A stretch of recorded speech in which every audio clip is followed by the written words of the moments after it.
All right, we're live. What's up, guys? Woohoo! It is Monday.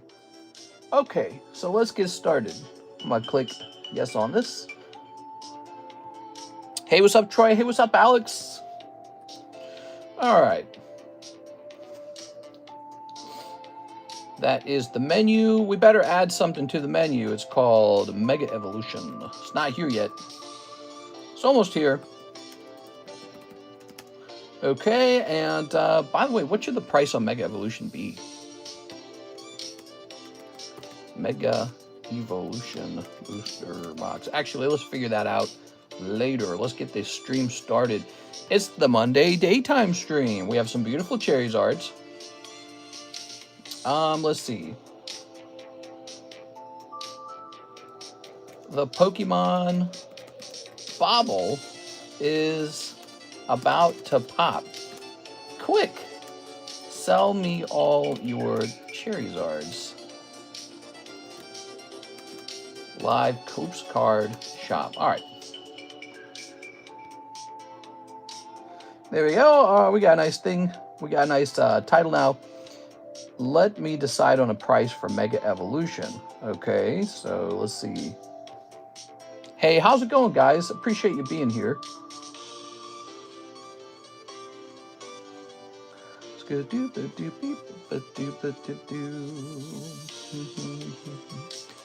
I really don't like the price of Mega Evolution. It's just about as expensive as it could be. It's unbelievably expensive.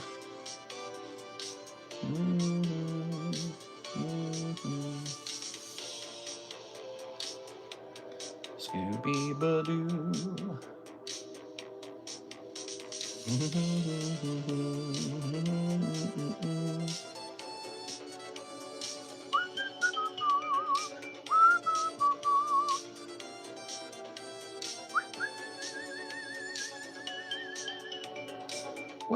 Well. Just looking around, I'm looking at some prices and stuff. Wow, you guys. Let's buy one of these. This might get here pretty fast. Man, that's expensive. I don't know, dude.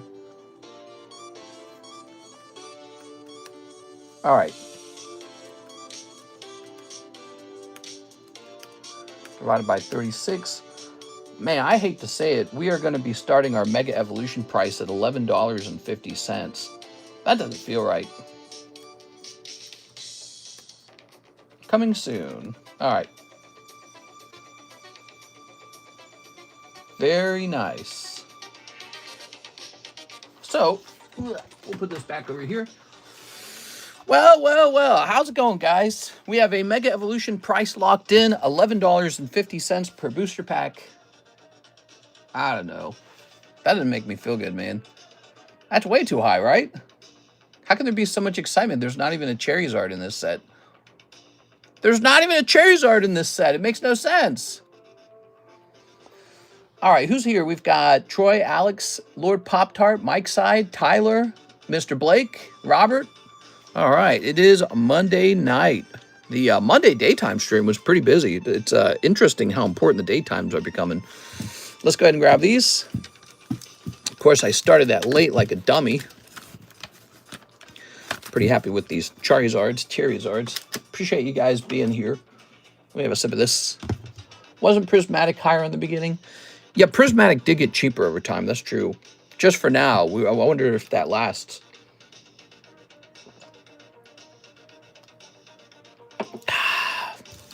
Are the new sets really that popular, or is it just everybody speculating that it's going to go up in price, you know? That's what you have to ask. I feel that I worked 11 hours today. Rip my feet. Oof. The scoop-a-doopy-doopy-doo. Look at this Pichu over here. Beautiful, man. He's got one spot left. Let's get that set up. You guys ready? All right, I'm going to hit refresh. We're going to hit next. And done. All right, good. So this is set up to go. You just have to type TCC to get in. All right, cool. Ooh, slight headache. What the hell? Well, headache behind my eyeball. Ugh. I was doing some work before we went live, man. I was getting some bulk boxes done. Look at this. Scarlet Violet Gym Break. So that is a gym break. I think it's the only gym break. Just having some crippling insomnia. Crippling insomnia, huh?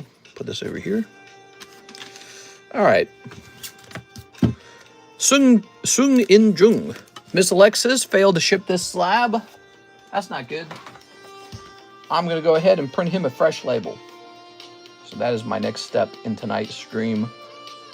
Let's get him that label. Wonder if I have his phone number saved. Turn this down a little bit. That's some Donkey Kong music. Now, if I recall, he is international.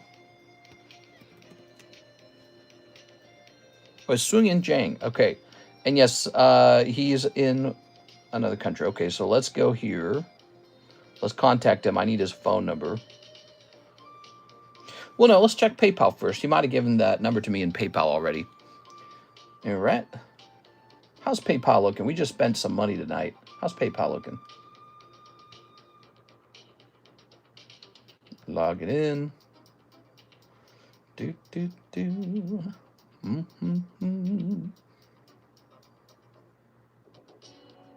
All right. Yeah, we definitely have less money now. Let's jump over here and do a search for him. So how you guys feeling tonight?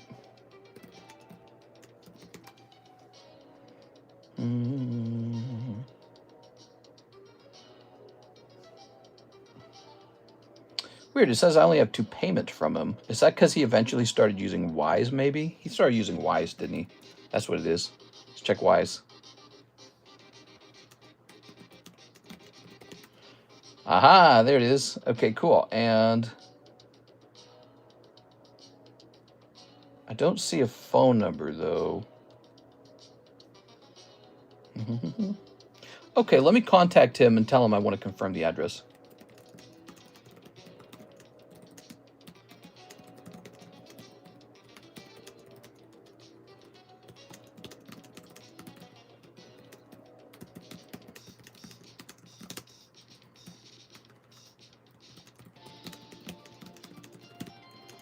All right, there we go. Very nice. Deleting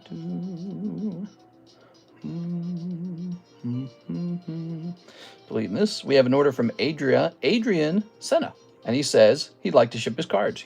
Here's my number. Ah, Mr. Adrian, are you giving me your number because you are, in fact, international? If you're international, it's going to cost more than $9 for shipping, okay? Let's take a look into this. It is Adrian Senna. Also, if you're paying over Cash App, I actually need you to email me your shipping address. Adrian Senna, I need your shipping address, okay? You might be watching right now. Mr. Package came, but something was missing. I got to tell Alexis this.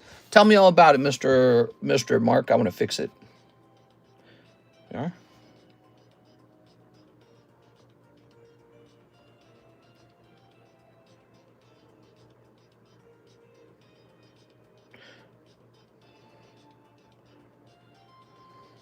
Let's see. What up, Hawaiian? Tell me all about it, Mr. Mark.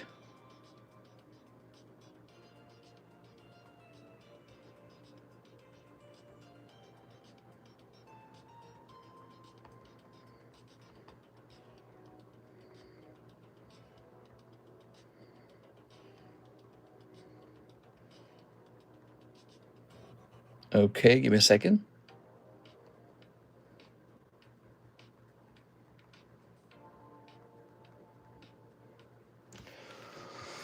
Whew. Pinkie Pie card. Yeah, the Pinkie Pie card. No, but you can also tell me on Discord if you need to.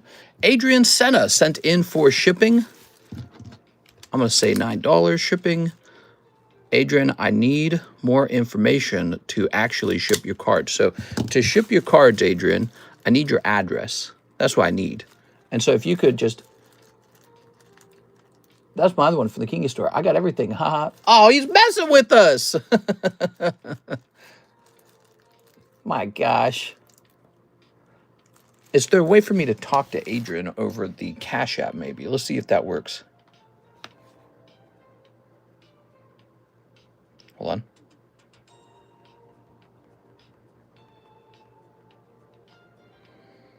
All right. So we are going to jump over Schmear to CASHAPP.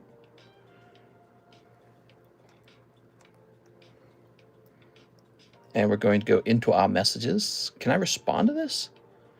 Reply. Oh, it only allows you to reply with an emoji.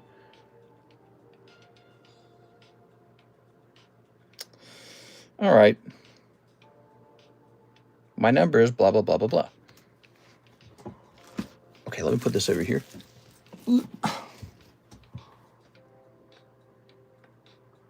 Here's me refreshing the list. My 151 binder is complete thanks to Mr. Oh, that's nice. That's nice. I think today I was putting some slabs up on the table. And, man, I got like a killer headache. What is this headache? Let's get some cards priced. We have this Sylveon, huh? Ooh, should I price that or should I save it for a break, I wonder? Put this away. Okay, so Sylveon.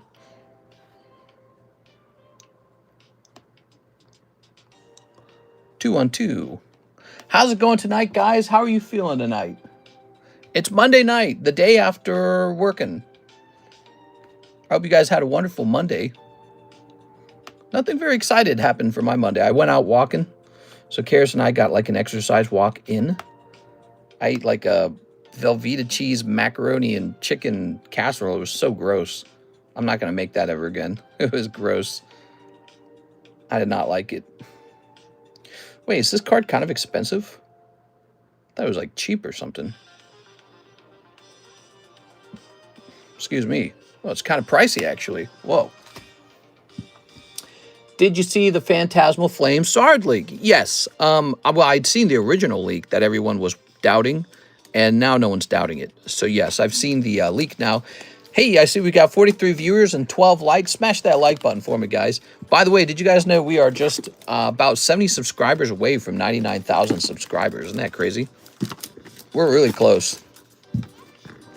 We're partway through September. We got about a week left to September. I'm kind of ahead of schedule on the slab pricing. So I need like some kind of activity to keep me busy. Maybe repricing the cards on the menu, actually. We haven't done that in a really long time. What do you guys think? Has the giveaway for the Pikachu card been selected? No, there's still a chance to get into the Pikachu card. This is the last round. There's one spot left. So you'll type in TCC for that. Yeah, maybe tonight we start working on the actual menu. What do you guys think? Let's see. Let me go grab a box. I've got an idea. I'm going to grab a box. Oh, this might work. Okay, we got a box here. Put a sticker on it. And we'll call this the menu. I've been thinking about doing this. There it is. All right. Place all these in here. Yeah, look at that. Now I can keep this in a box. Do I have a spot on the shelf for this, maybe? That'd be smart. I've been thinking about doing this. Here we go. Boy, after such a crazy news week, the last 2 weeks, I'd say not as much that's going on in the news, and so there's not as much to talk about. Whoa, we have a big order from Adrian. I'm sad I didn't purchase Bubble Mew. Now it's too high, says Connor. I'm sorry to hear that, Connor. All right, so getting us started. Oh, wait, that wasn't Adrian. That's Jose Achilles with a very big order. $400 to his slab away. I saw your last message that you needed, that you added the 20 to the total. Thanks, my guy. No problem, man. So 400 to slab away. You got it. All right. Did you see the prices of the Destined Rivals booster box? Around 700. I did see that. I'm a very lucky guy because when it came out, I already knew I wanted a lot of it just because I'm a big Team Rocket fan. No other reason. Like it didn't really matter what was in it. So I bought like 10 cases of that to put to the side along with all the other cases I bought for you guys. And now they're all kind of valuable. So it's kind of scary, man. When does it end? When does it all end? When does it slow down? Oh, here it is. Okay, so Mr. Jose Achilles, Moonbryon, you acknowledge that you received the $20 into the card. And now let's do 3160. Oops. Minus 400. 2,760 remains. You're doing it, man. All right, cool. Ancient Mew is going crazy right now, too. I had like 40 of those from a Regent theater that sold them back in 2003. They found them in the attic of the local theater. They had a whole box. That's so funny, dude. Yeah, I went and watched Pokemon the movie 2000 when I was young and with all my siblings, and we all received an Ancient Mew. And we all thought it was a stupid, worthless card because you couldn't use it in your deck. It wasn't playable. And the fact that everyone got one just for going to the movie theaters meant everyone had one. It wasn't rare. There was nothing rare about it. And there we go. There was nothing rare about that card. So, guys, if you're interested in gym breaks, we have a constantly running gym box break. I think we're going to let this run all the time now. 45, 1 and 2 for a whole box of Scarlet. Could be a bit of fun if you want a chance for a box of Scarlet. Okay. Let's get to work on things, shall we? My job is to make this fun for you guys. We do have an order from Mr. Mark Valerian, 2 Pokemon McDonald's. Oh, you really like the McDonald's all of a sudden. Here we go. Oh yeah, McDonald's. Good. 1. Ow. 2. Good. All right.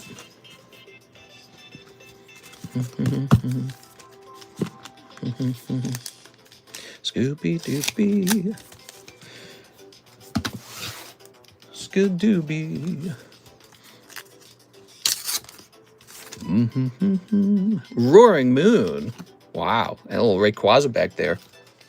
EX Ruby Sapphire is what we used to run deck-wise. Okay.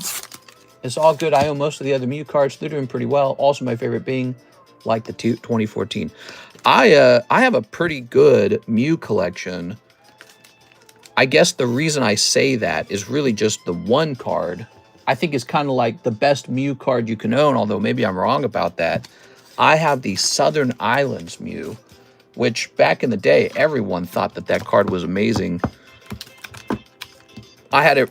This card, along with my Lugia, was right on the first page of my binder. I had a Lugia binder that would have 4 cards at a time in it. I'll show. I think I have one, a used one that I pulled cards out of sitting around somewhere. But this card sat right in the front because it looked so good. This one and this Lugia over here sat right in the front.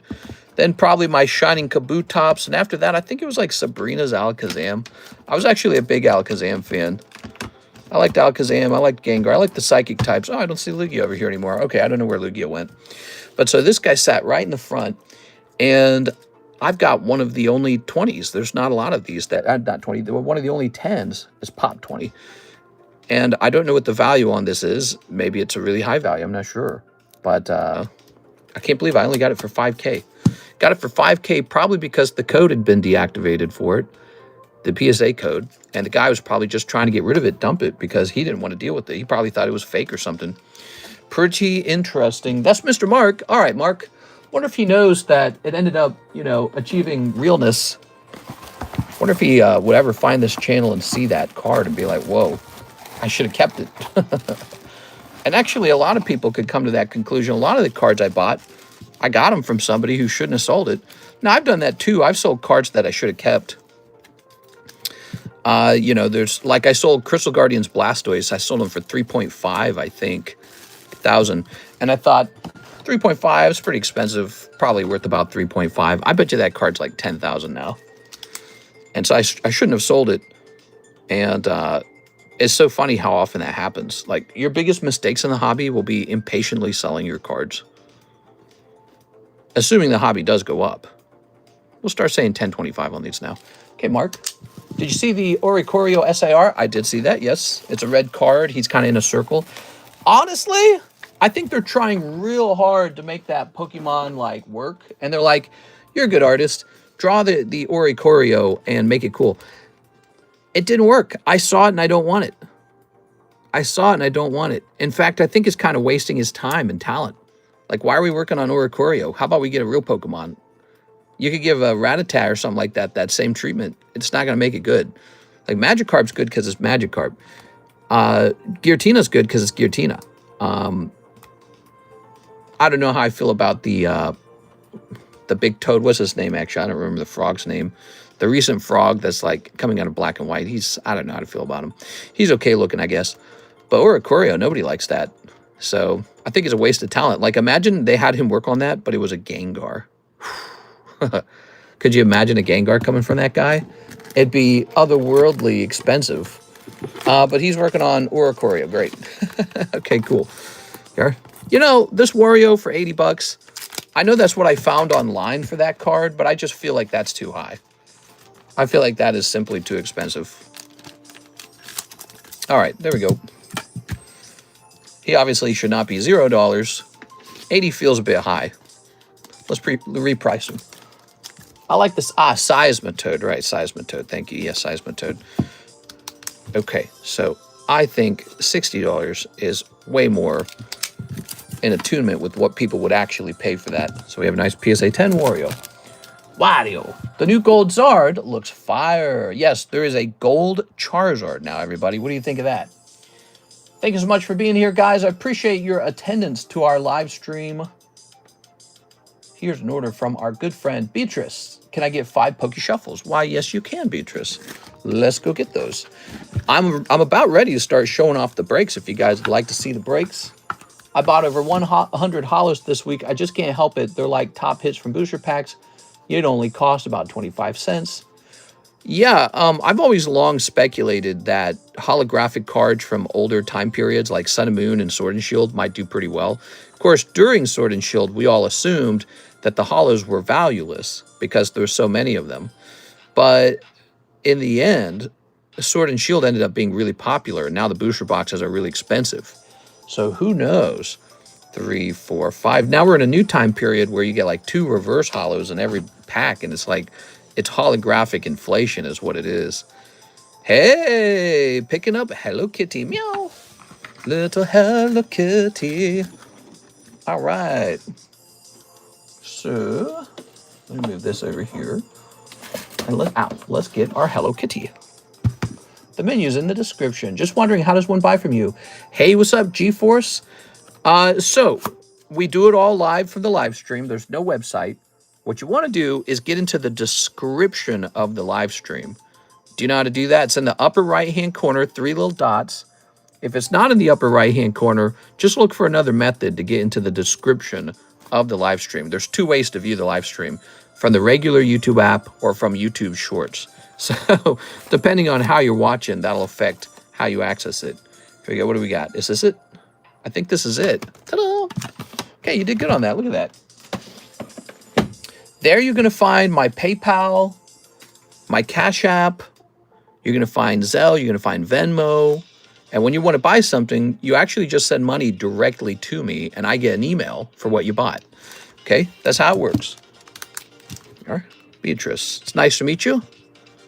If you've been hanging out with us, you know that we've been in business for 7 years now. 7 years of this. There it is. Guess we never upgraded with like a fancy website or anything. Maybe we should do that. What do you guys think? I just like the way they look. I probably won't sell them even if their price goes up. Sure. Well, it's fun, you know, buying something that's collectible that actually goes up in value, and you can just keep holding it. You know, it's kind of fun. Not a lot of things in the world do that. You know, diamonds used to do that. I don't think even diamonds are that good anymore. Gold still goes up. That's because the central banks trade gold. Mark says 2 more packs of McDonald's Dragons. You got it. Oh, yeah. Konnichiwa. He was made in Japan. It would be so fun to like design or voice a Pokemon. That'd be so awesome. How do you get that lucky? All right. Set that over there. Ready? I watched a Leonhardt video today.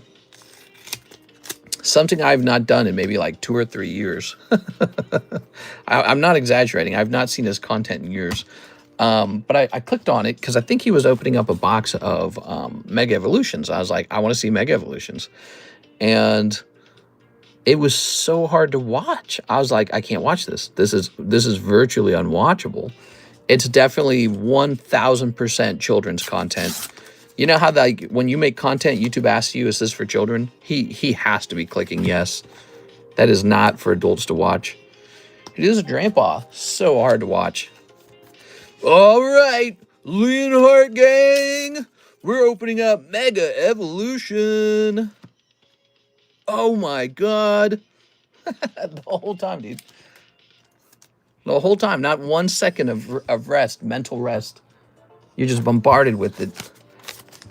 I'm just imagining like, you know, ADD, ADHD kids like hopping up and down, up and off the couch, on the couch, rolling around. They got like a sippy juice cup full of Mountain Dew, and they're screaming and wetting their pants. Oh my God, Leonhardt's on! Oh my God! Because I can't, you know, the voice acting that he does, the style of it, the sort of fake happiness, it's actually so unwatchable as an adult. It's got to be kids only, man. There's no way. But some adults maybe watch it, maybe like Disney adults, or maybe just people who don't really get affected by that too quickly. Like maybe I have extra irritability built into me. I don't know. But yeah, and that's why I don't watch his content very often. It's virtually unwatchable if you've got like I don't know, maybe like an IQ above room temperature. I don't want to say too much. I don't know. Just different personality types, though, to be honest, right? Like there's different personality types out there. Let's be honest. And it doesn't fit mine, I'll say that. All right, so, hey, Mr. Cinnamon Roll, Hello Kitty BGS 10 still available? It probably is, I'd grade some more Hello Kitty. You know, I've been selling Hello Kitties a long time. All right, yeah, it was hard to watch. That was, I tried to watch, I made it to like the first commercial, and the minute that commercial started, I was like, I'm out of here. There we go. Mr. Mark, I would like to have 2 CB Magic the Gathering Aether Drift. Ooh, it's all buried over here. Got a bunch of slabs in front of it. You got it, man. You got it, daddy. Let's see. Aether Drift. Oh, yes, sir. So, what do we have here? We've got this box of Aether Drift. Here's the little promo pack. Oh, headache. What the hell? Okay. So we're going to say, you know, I'm going to go take a painkiller. I sort of felt the headache coming. He sounds like Willy Wonka on Adderall. Who does? Leonhardt?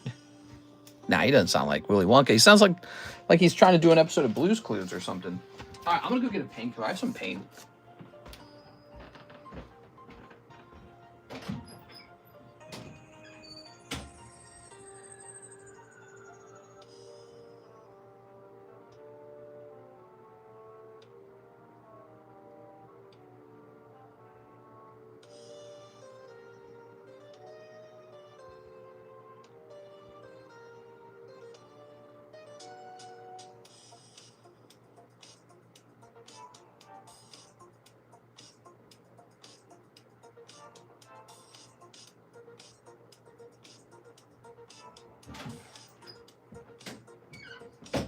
Oh, yeah, here we are.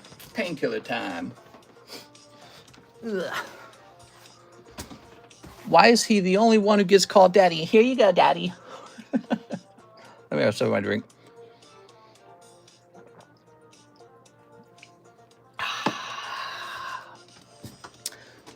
How much is that Wario card? $60.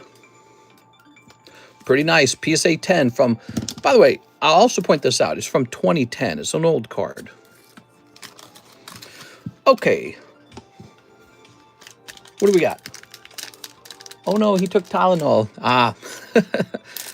I was pregnant, and now my turd, which is in the third trimester, is going to have autism. My fudge baby, my brown dragon baby. Here's a Thopter. Debris Beetle. Ooh, the Debris Beetle. Loot the Pathfinder. Ooh, mythical rare. Gonti, Night Minister. Pima. Voyager Glide card. I like the Phoenix resale and co-ops collection, but Mr. is my numero uno best tuber. Oh, thanks, man. Here's Spot Cycle Scouter. Okay, here's the Scouter. Here's Planes, Ooze Patrol, Cloud Spire, Aether Siphon, Thunderhead Gooner, Lotus Guard Disciple, Disciple, Chitin Gravel Gravestalker, Tranquil Cove, and Planes. Every game has a poo beetle now. Poo beetles are pretty interesting. That's why artists always want to work on poo beetles. Yes. Okay. Put that here. Voyager Glad card. Glad. Oh no, he took the Tylenol. Yeah, they're saying that Tylenol gives kids autism. What do you guys think about that? Do you guys think that's real, or do you think that's just political? Yes. Like they want to be able to say they figured something out, you know what I mean? It's a big deal if it's real, by the way, because I bet you a lot of ladies take painkillers when they're pregnant. Pilot. Willow Brush Verg. Explosive Getaway. Zahur, Glory Past. Hashaton, Scarab's second. Hazaret, Godseeker. That's a mythic hollow. Dune Drifter. Oh god, I have like a terrible headache. Detention Chariot. Swamp. We've got N Rider, Spike Spitter, Carrion Cruiser, Roverblade, Crash and Burn, Gear Seeker Serpent, Siphon Fuel, Thornwood Falls, and Swamp. Alex says political. You know what's funny is if it wasn't political, it was like totally real, but nobody takes it seriously because, you know, they don't trust Trump. You know what I mean? It is.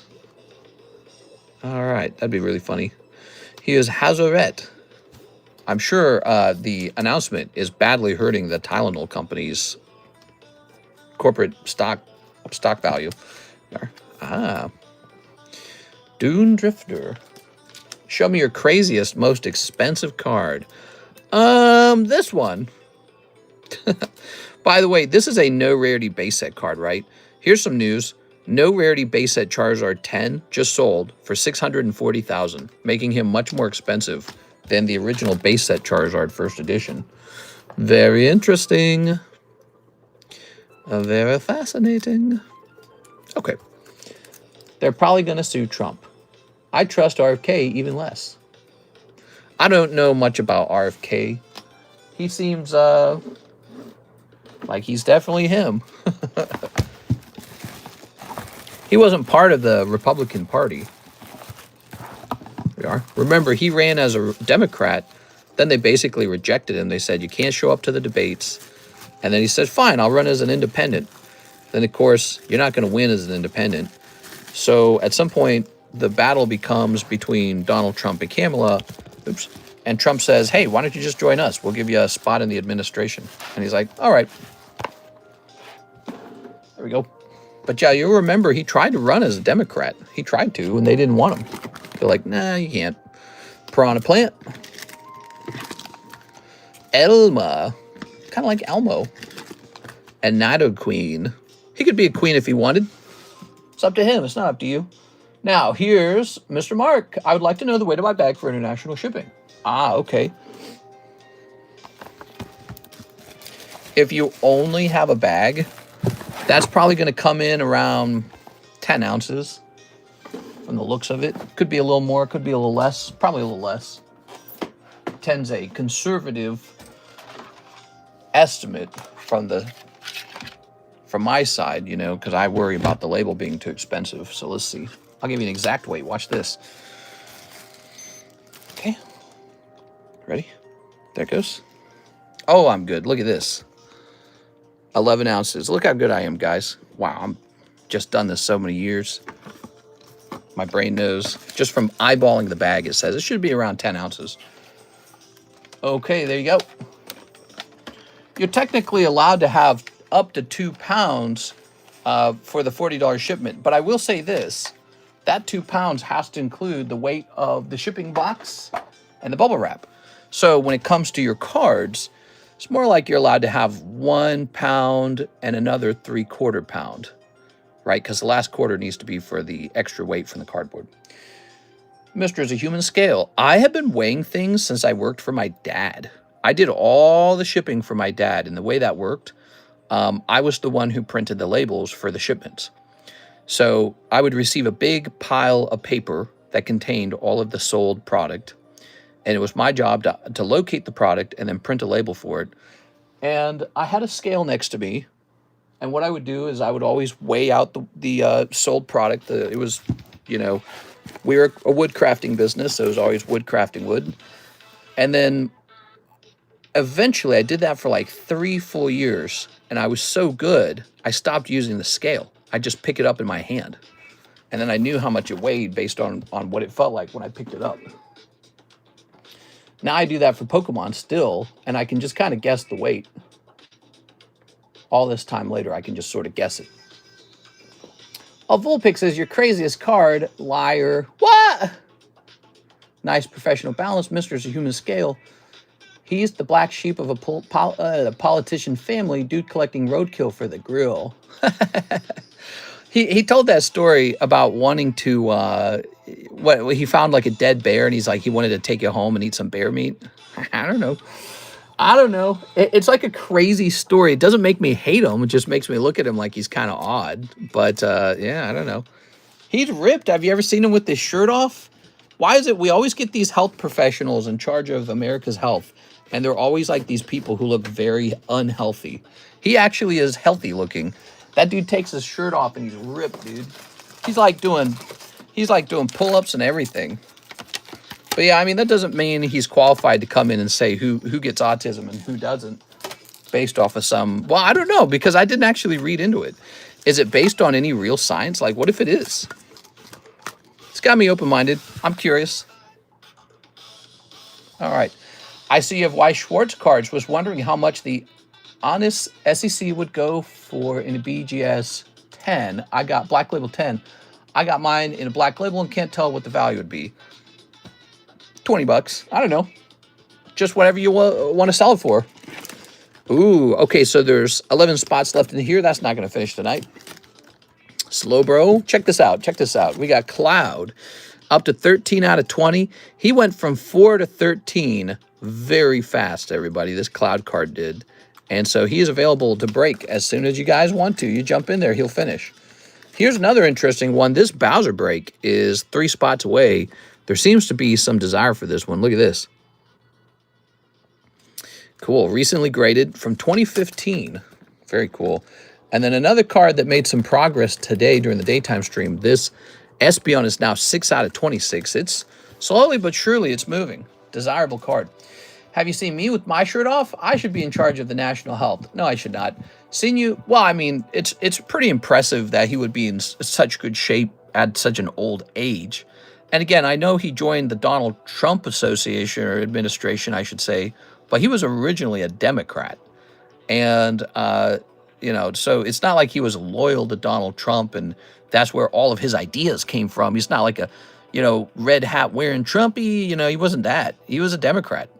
So I feel like just like the Donald Trump administration could make this whole Tylenol thing political, I think you also have to consider you might be making it political in your head too. Like you'll reject anything that that group says. I'm curious what their data says. I'm curious why they're claiming that.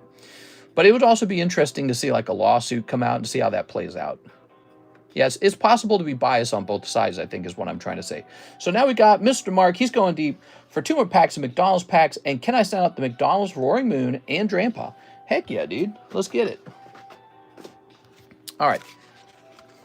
He gets his ideas from Reddit. Here we are. Reddit's extremely Democrat. But yeah, I see what you're saying. He reads a conspiracy theory online. Listen, I don't know much about him. I'm not trying to judge him that hard. And I'm not trying to take a politically biased view on what they're saying. I'm not trying to do that either way. I'm open-minded, but they would really have to convince me, you know what I'm saying? Like, they better come out with some real data about it. There you go. All right. Let's see. He also works out in denim jeans. Ah, hey. That's the move, apparently. All right, what we got? Here's Koraidon, Umbreon, Eevee. Just go back to taking Dipyron like the rest of the world. What? Dipyron? Hard to take health advice from someone that sounds like they eat gravel and drink lava. Now this I have to protest, Andy, man. I don't like it when people bring that up. He had a serious issue that occurred with his vocal box, his voice box, and they were able to repair it. And so he had a thing that happened to his voice box. That doesn't make him less of a human or like an idiot or like, you know what I'm saying? So I think that if you're, let's say you don't like the guy, if you take a jab at his struggle to speak clearly, it either means you didn't know that or you thought no one else knew that. You know what I mean? But I think it's kind of a cheap shot. I wouldn't take any cheap shots. It doesn't really work in the realm of, you know, back and forth intellectual conversation. Less strong than Tylenol. He had a vaccine injury. Rip and chip? Hey, what's up, David? Tossing this away. All right, Mr. Mark. So let's go grab your stuff. Mr. Mark. Making fun of him for the way he sounds for an injury to his vocal box. I mean, that doesn't make anyone feel like, oh, I didn't agree with you before. Now I do. It is. All right. We'll see. Wait. You're Mark. This is Mr. Taddeo. This is Mark Anthony Taddeo. Who are we talking about? Donald Duck. There you go. Let's see. Different Mark, mister. It's a different Mark. Here's Grandpa. And can I send out Roaring Moon and Grandpa? Roaring Moon. Oh, yes. Okay. There we go. We're talking about SpongeBob. I'm ready. Okay. There's Grandpa. Oh, man, I got a major headache going on right now myself. What is up with this headache? Some food, I swear, some food gives me a headache. I had like a casserole tonight. I feel terrible after eating it. Okay. Do you sell cards? Negative. We sell... We're a glasses repair company. We repair your glasses. There we are. All right. I'm a tattoo artist, actually. We do fake freckles. Or are you a ribbon shipper? There we are. I'm not Jack the Ripper. I don't know why you would say that. Here's Roaring Moon. It makes it hard to follow. When he hits this extreme idea, it makes the sound even crazier. There it is. Conflating someone's appearances with maybe like their thoughts and ideas, especially in this case, I think is really ineffective for like somebody who actually thinks it all over real carefully, because the goal is to be impartial. You know, like what if Donald Trump was really short, or AOC was super fat, or something like that, or Joe Biden had a squeaky voice. Does that mean they're idiots and don't listen to them? You know, it's kind of that interesting thing, that beauty bias. And while beauty bias probably works in the subject of politics, if you come here and have like a really, let's say like a smart conversation, that won't work anymore, you know? People will look through that. This will say, only beautiful people have correct opinions. That's the risk you run. Only beautiful, attractive sounding people. Okay, let's see. Mark J. Valerian. And I don't like that because I'm not as hot as all of them. That makes me insecure. Okay. Oh, very nice. Dude, I'm getting bedhead like crazy these days. It's time to shave my hair off again. They are idiots if they sound weird. Don't worry, Mr. speaks Indonesian. Yes, exactly. I have never talked to a white person, says Mr. Freshant Balian. What? Jai Shri Rambro. Is good point, not trying to use straw man tactics. Straw man. Straws are bad for the ocean. Here's Vulpix. No rarity Vulpix. Let's give no rarity Vulpix into that into that pokey shuffle. 1, 2, 3, 4, 5, 6, 7, 8. Away you go, Vulpix. It's a cute card. All right. Vulpix 4. No rarity. All right. That's a greeting in Sanskrit, bro. I am not from Indonesia. Nice. How do you say it again? It's Jai Shri Ram. Wow.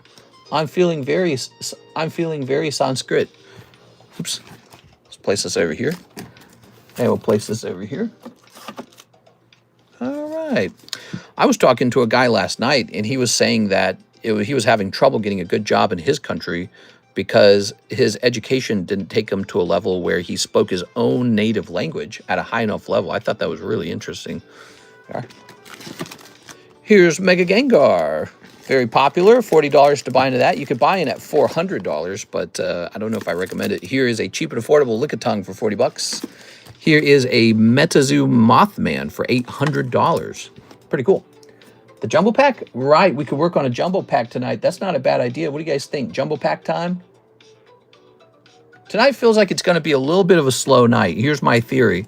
First of all, we had a very busy daytime stream, and I think a lot of customers come to that daytime stream. Oh, yeah, this guy. A lot of guys come to that daytime stream, and then they say, okay, now I don't have to be up at 1 a.m. anymore. So they don't show up for the nighttime stream. My other theory is this. We're pretty close to the release of Mega Evolution, and so probably we need to get that here on our table, and we'll probably see some demand rise from that. It's ordered. It's just not here yet. Mega Evolution. We're waiting for Mega Evolution. All right.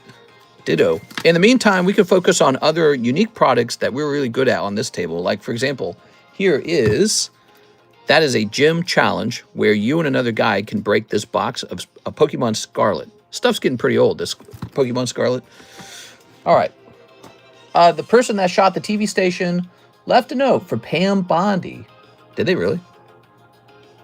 I heard that Jimmy Kimmel is coming back or something like that. Is that true? All right, so I have this over here. It's called the menu box. The box with all the menu cards on it. What an interesting idea. I can have one of every booster pack in here with the actual price on it.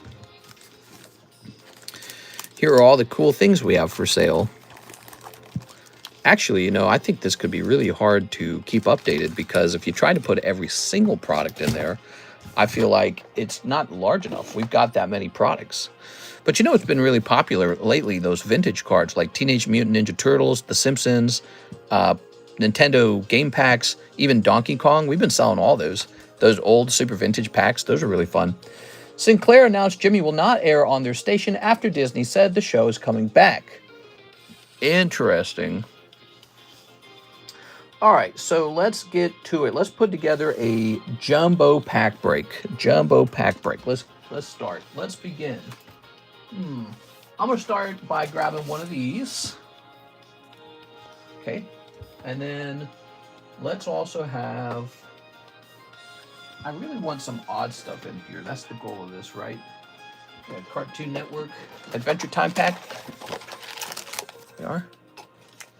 Do you know about Simon Go Back? I don't know that one. Oh, cool. I had these over here. Ow. Okay. So we have some One Piece.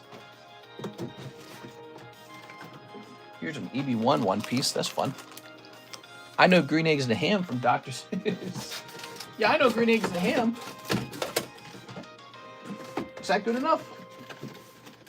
That's not good enough, is it? GI Joe, that's a weird one. Hell yeah. Let's see.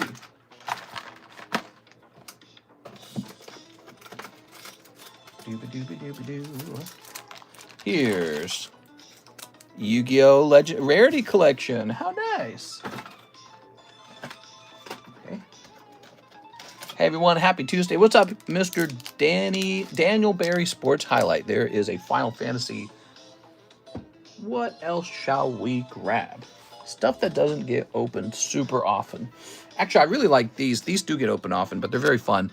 So that's a pack that gives you a chance for a vintage trump card. So that's cool. Let's see. What else? I feel like we should grab something real popular. Let's grab one of these rocket packs. Let's grab a bleach pack. Little Union Arena. It's just easy to reach that one, that's all.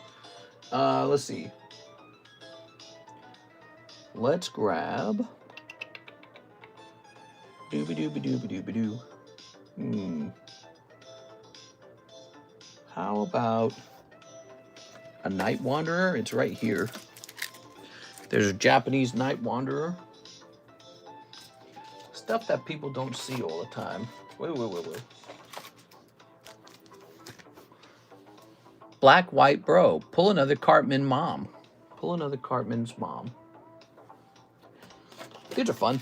We've actually been getting a lot of action on these. The solo levelings. Dan to Dan. Pixar. Here is a... Do I have these for sale? I don't even know if I have these for sale. Disney Carddass. Let me check. I might not have these for sale. Send in some orders if you guys want to... Yes, I do have those for sale. Send in some orders if you guys want to have some fun tonight. Sure. Okay, here is a Disney Blau. So, some Disney on this round. That'll be fun. Here's a Nikke Carddass. It's really cheap. That's why we want it in there. It's pretty cheap. What else shall we grab? Let's see. Let's move this over here. Oh, yeah, these guys. The Nightfall. That's the name of it? Yeah. And how about Hello Kitty? Hello Kitty. That's another fun one. Oh, my God. We've got way too much stuff. It's actually bad that we have so much stuff. I can't store it all. Where am I going to put all this? Okay, it scares me from adding new things to the menu that we have all this stuff over here that I can't keep track of. So maybe if one day we clear some of this stuff, we'll get some new stuff in. Let's see, what else? Actually, that's a really thoughtful observation. If some of these sets were to just suddenly sell out and there was more space around me, I'd be reaching out on the internet looking at what to add to the menu. But because we have so much, I don't do that. What is this? Is this for sale? My Hero Academia. Let's see. How about a bizarre one? Do we have a bizarre one? Ooh, here's one. Here's Indonesian Pangusa Langit. That's Celestial Storm, basically. Ooh. Ooh, look at this. These $100 Naruto tins. I forgot about these. Let's get one of these packs from the Naruto tins in there. That's a great idea. Wonder how much these tins go for these days. You know, I haven't pushed the tins in a long time.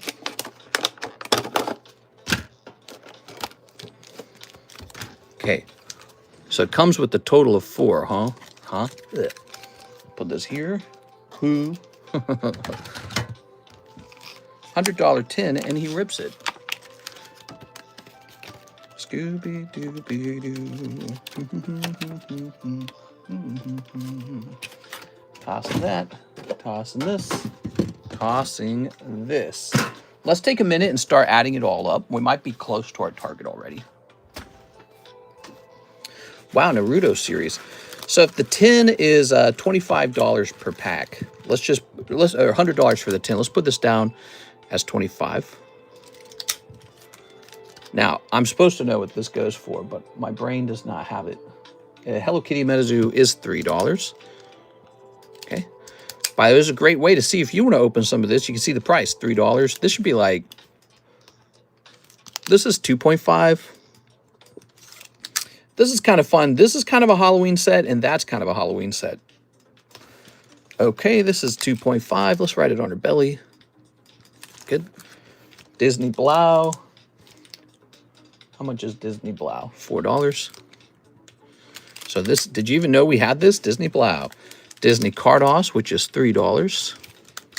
Dan to Dan, which I believe is like $4, right? It's either 4 or it's 5. Let me look it up. And a Spookies. Dan. 5. Okay. Pixar's 4. This guy's 5, right? Isn't he? 5. I believe it's 5, isn't it? Should be under other card sets on the main menu.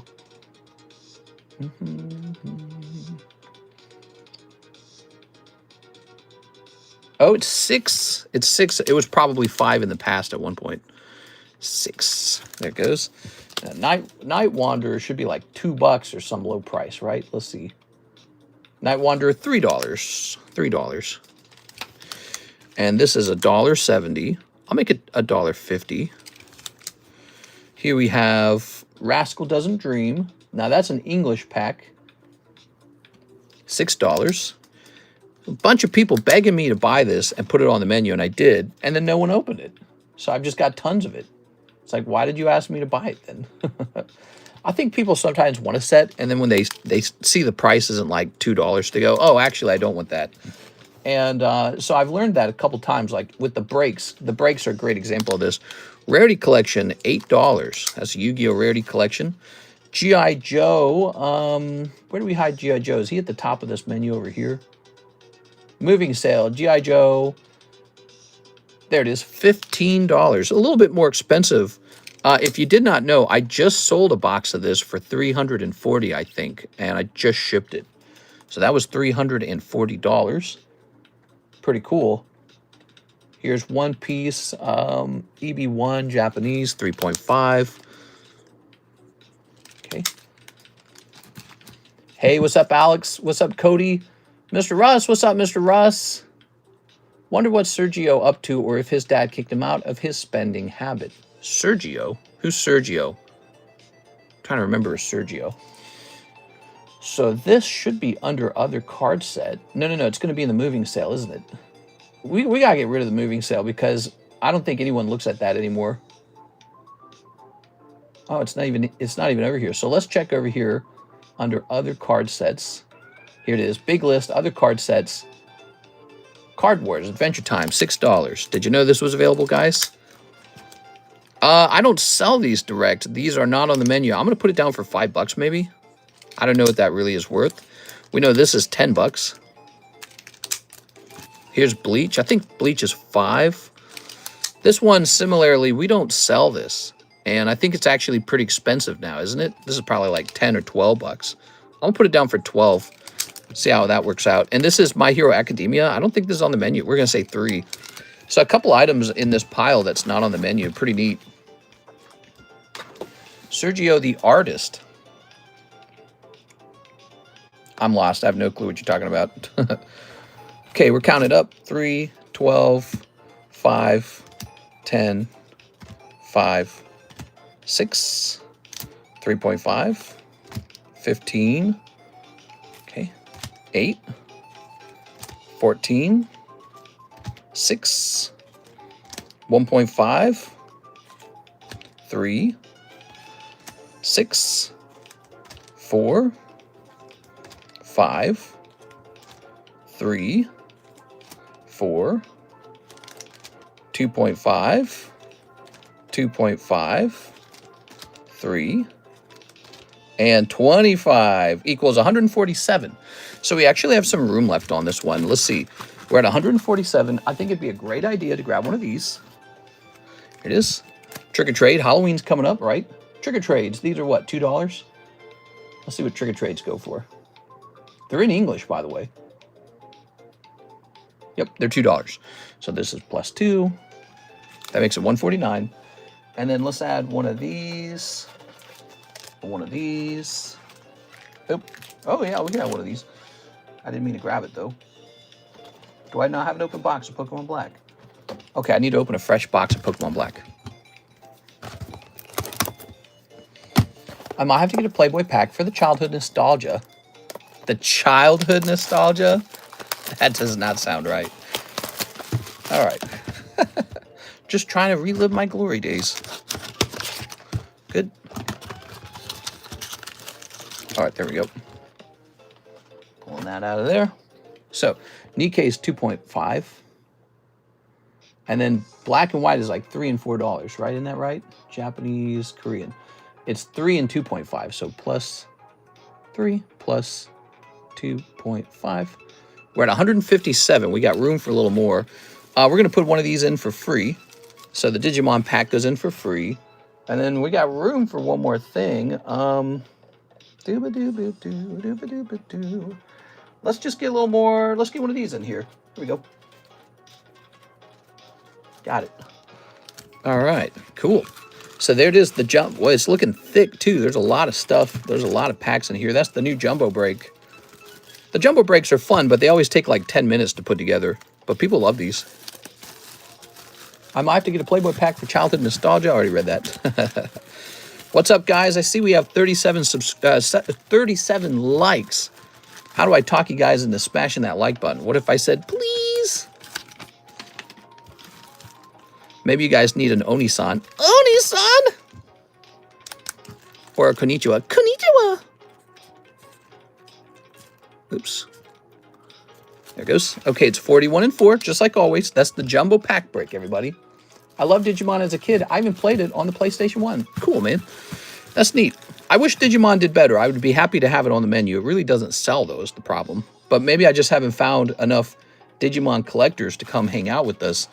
You know, maybe if they were hanging out in this corner of the internet, we could host Digimon openings. It's just not possible because the demand's so low right now. Maybe we need the sideways stream. Well, if it was the sideways stream, it would get considerably fewer likes, because that was the data showing that it was actually the sideways stream that nobody was bothering liking. People do tend to like the vertical. Actually, they like it a lot. Oftentimes, we hit more likes than views. We get so many likes in vertical. Can you shout out my best friend? Oh, wow. Yeah, he's a recovering alcoholic. Woohoo! Let's see. Sorry, what do 41 and 4 mean? Yes, let me explain, Mr. Joseph. See this big, beautiful bag of random booster packs? Well, we added up their value, and it comes to about $160. We divided that by 4, so that turns into $40, 4 spots. That's the $40, and this is called a break. Basically, anyone can buy into the break for $40 and have a 1 in 4 odds to pull the whole bag. 3 other guys will miss, though, so they will not get the booster slabs or the slabs at all. Did I say slabs? The booster packs. There we go. So 3 guys will miss, 1 guy will hit and get all the packs. You could buy it out directly. So if you wanted, you could buy all 4 spots for $160, and we'll just open this right now. One guy had me ship it to him unopened. So you're welcome to do that when we make these. You can have me ship you the whole bag, or just open it immediately, or you can buy a 1 in 4 spot to see if you have a shot at it. But it's very fun because it's so random. It's just bizarre stuff, you know? All right, so can I get a shout out to Anita Blackman? Here's Mr. Mark. Can I get a shout out to Ben Dover? Mark J. Valerian. First name Ben, last name Dover. May I send out grading for the McDonald's Corridon and pre-grade on the Rayquaza? Okay, let's do that real fast, Mr. Mark. You make it any in November. Should I open it or should I keep it sealed? Yeah, something like that. Ready? Here we go. So grading on the Corridon. You got it, man. Lang. Very good. And we'll grab this. My friend, last name Doe, first name Dill. All right, there we go. Mr. Mark.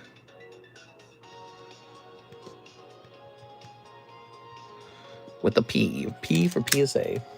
Just hanging on. There we go. And you said to take a look at that Ray, huh?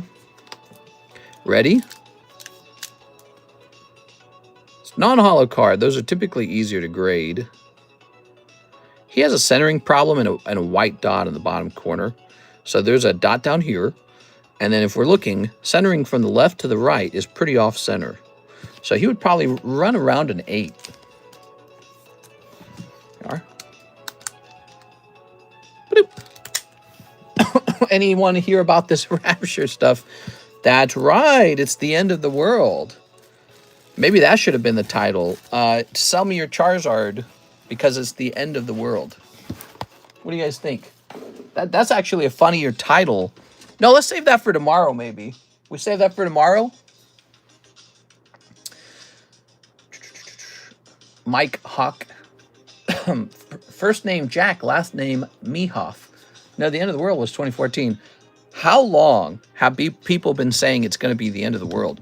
They've been saying that since the invention of the camera, basically, because you can see old signs of people holding up "the end is near" from like hundreds of years ago. And so I don't know what it is, the mass psychosis where people think the world's ending, and it happens to be ending right now with them in there, and they're like, and it's happening to me. I almost feel like it's a certain kind of narcissism to think that the world is ending and you're in it while it's ending. It's like, no, it's not. No, it's not. I mean, there must have been people who thought the world was ending with the nuclear bomb being dropped on Japan, or just like the mass war and all that back in the 1940s. Nope. No, it is not. There's a lot of anxiety, a lot of fear, and people just get really, really into that stuff. And not me. Not me.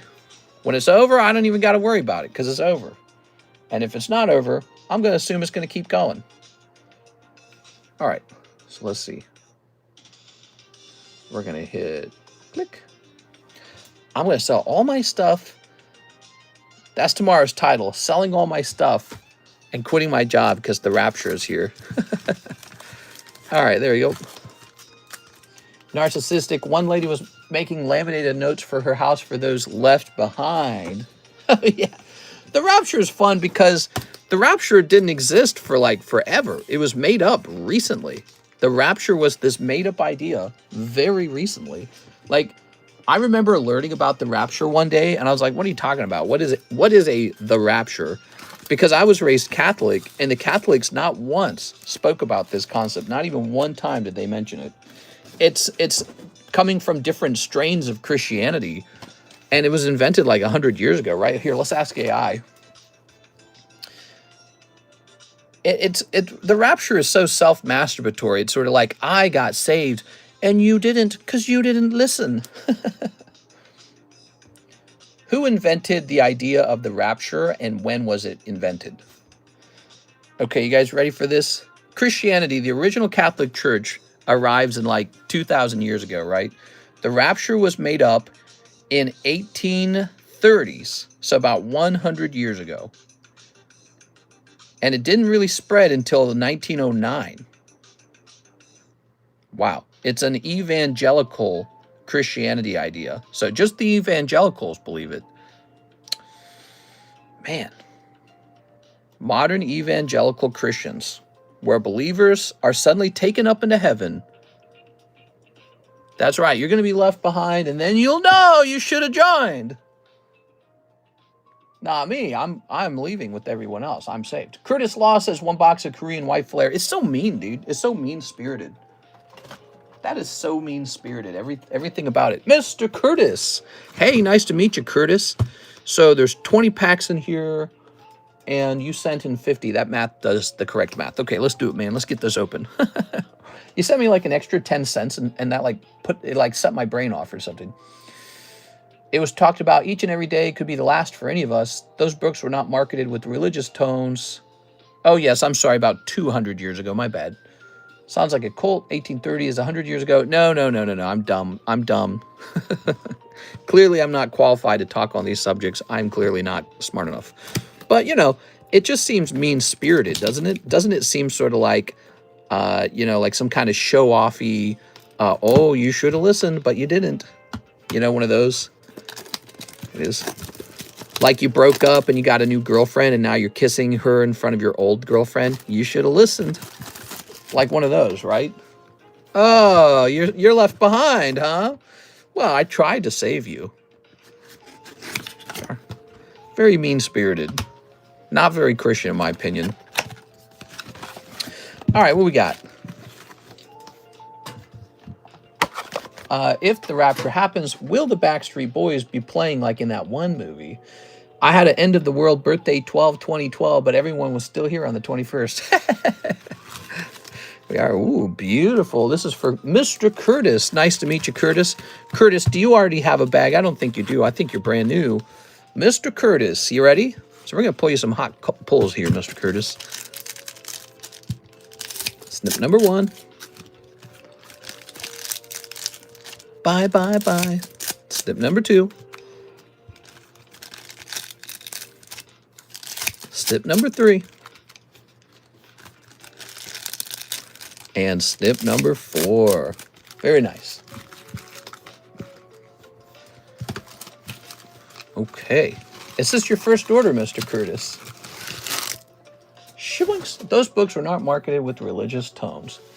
Yeah. I think I know what you're talking about. There was a series of popular books that went around. You know, Karis had to read some of those books, is what I understand. There you go. Yeah, her dad mentioned this whole thing, so I'd already known about it, the rapture thing. There we go. He pays attention to all that stuff. So here's the dearling. All right. It's it's not great, man. Here's how many times will they predict the world? It's got to be considered fringe. Like someone needs to speak up and say, hey, cut it out. That is fringe, dude. That is fringe. All those ideas are so crazy, dude. Stop it. The clown. He's clowning on you.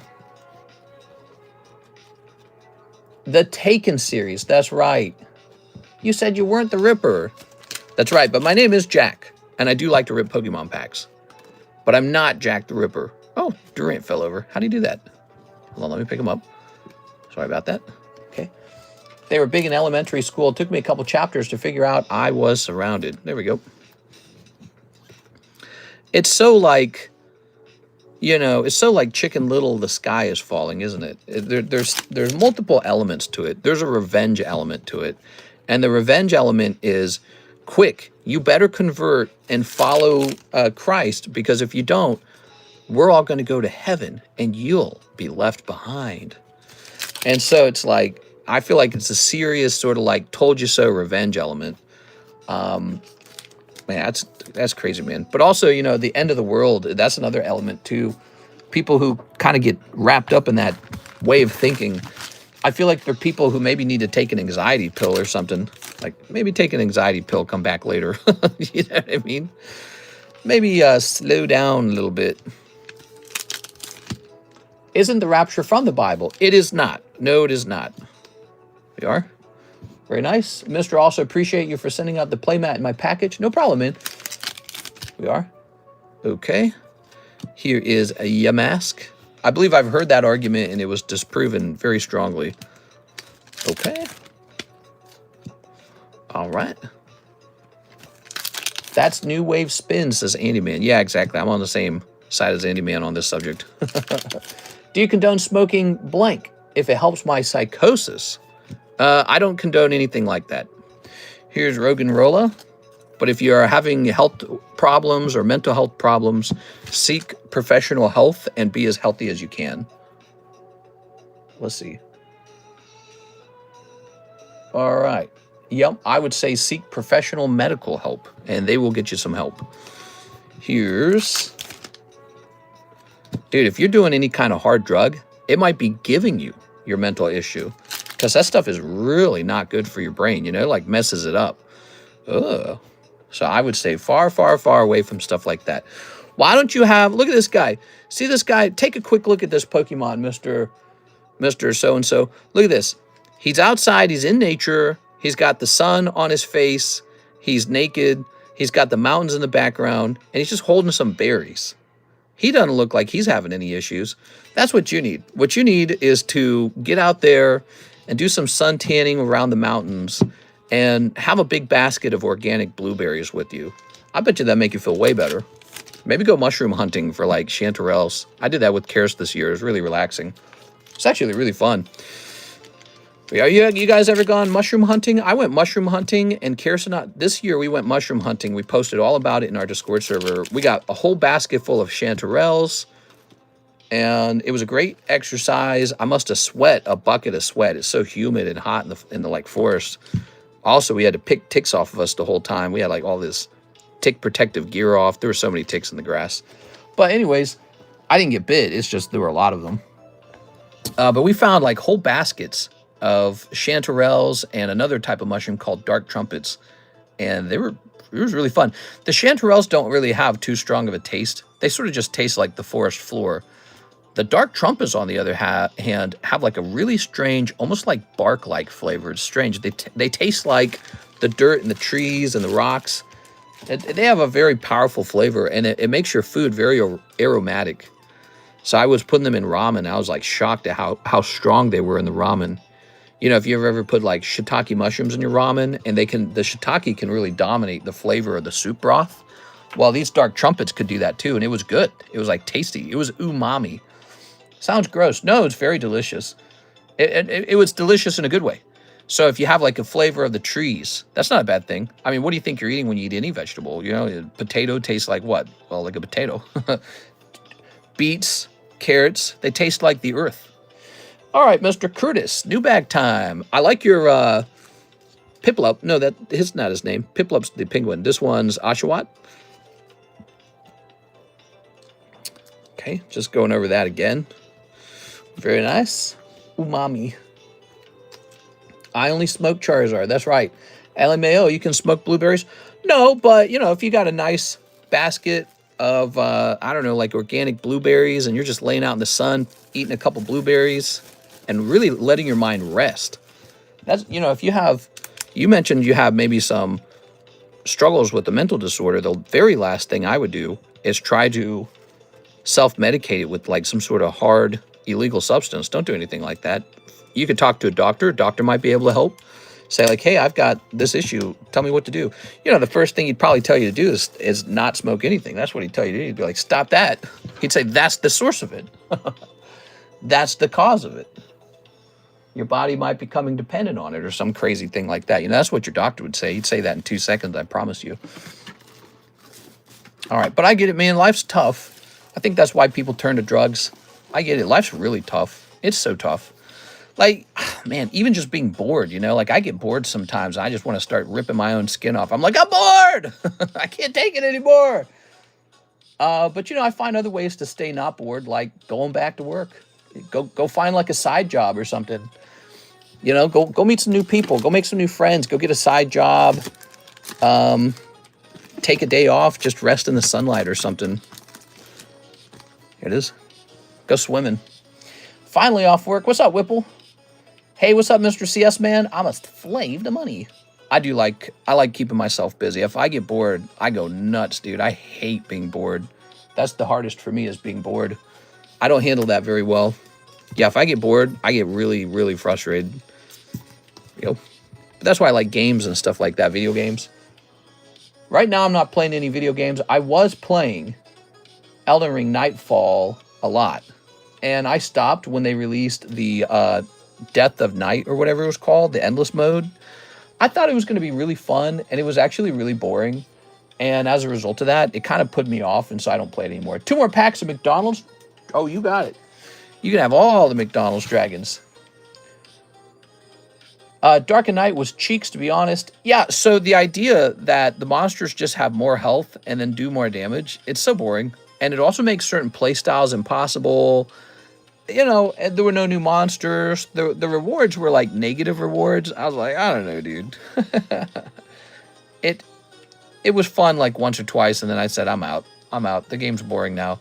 Not only was I bored from having played too much before the release of Death of Night, but the idea that Death of Night was just, now the monsters hit harder and have a ton of health. I was like, nah, I don't need bullet sponges. I've seen that design in other games like Monster Hunter. That doesn't make Monster Hunter more fun, you know? It's game mechanics make the game more fun, you know, like the monster has this ultimate move that you have to memorize. That's cool. All right, let me go get some McDonald's. Mickey D's. Mickey Bofa.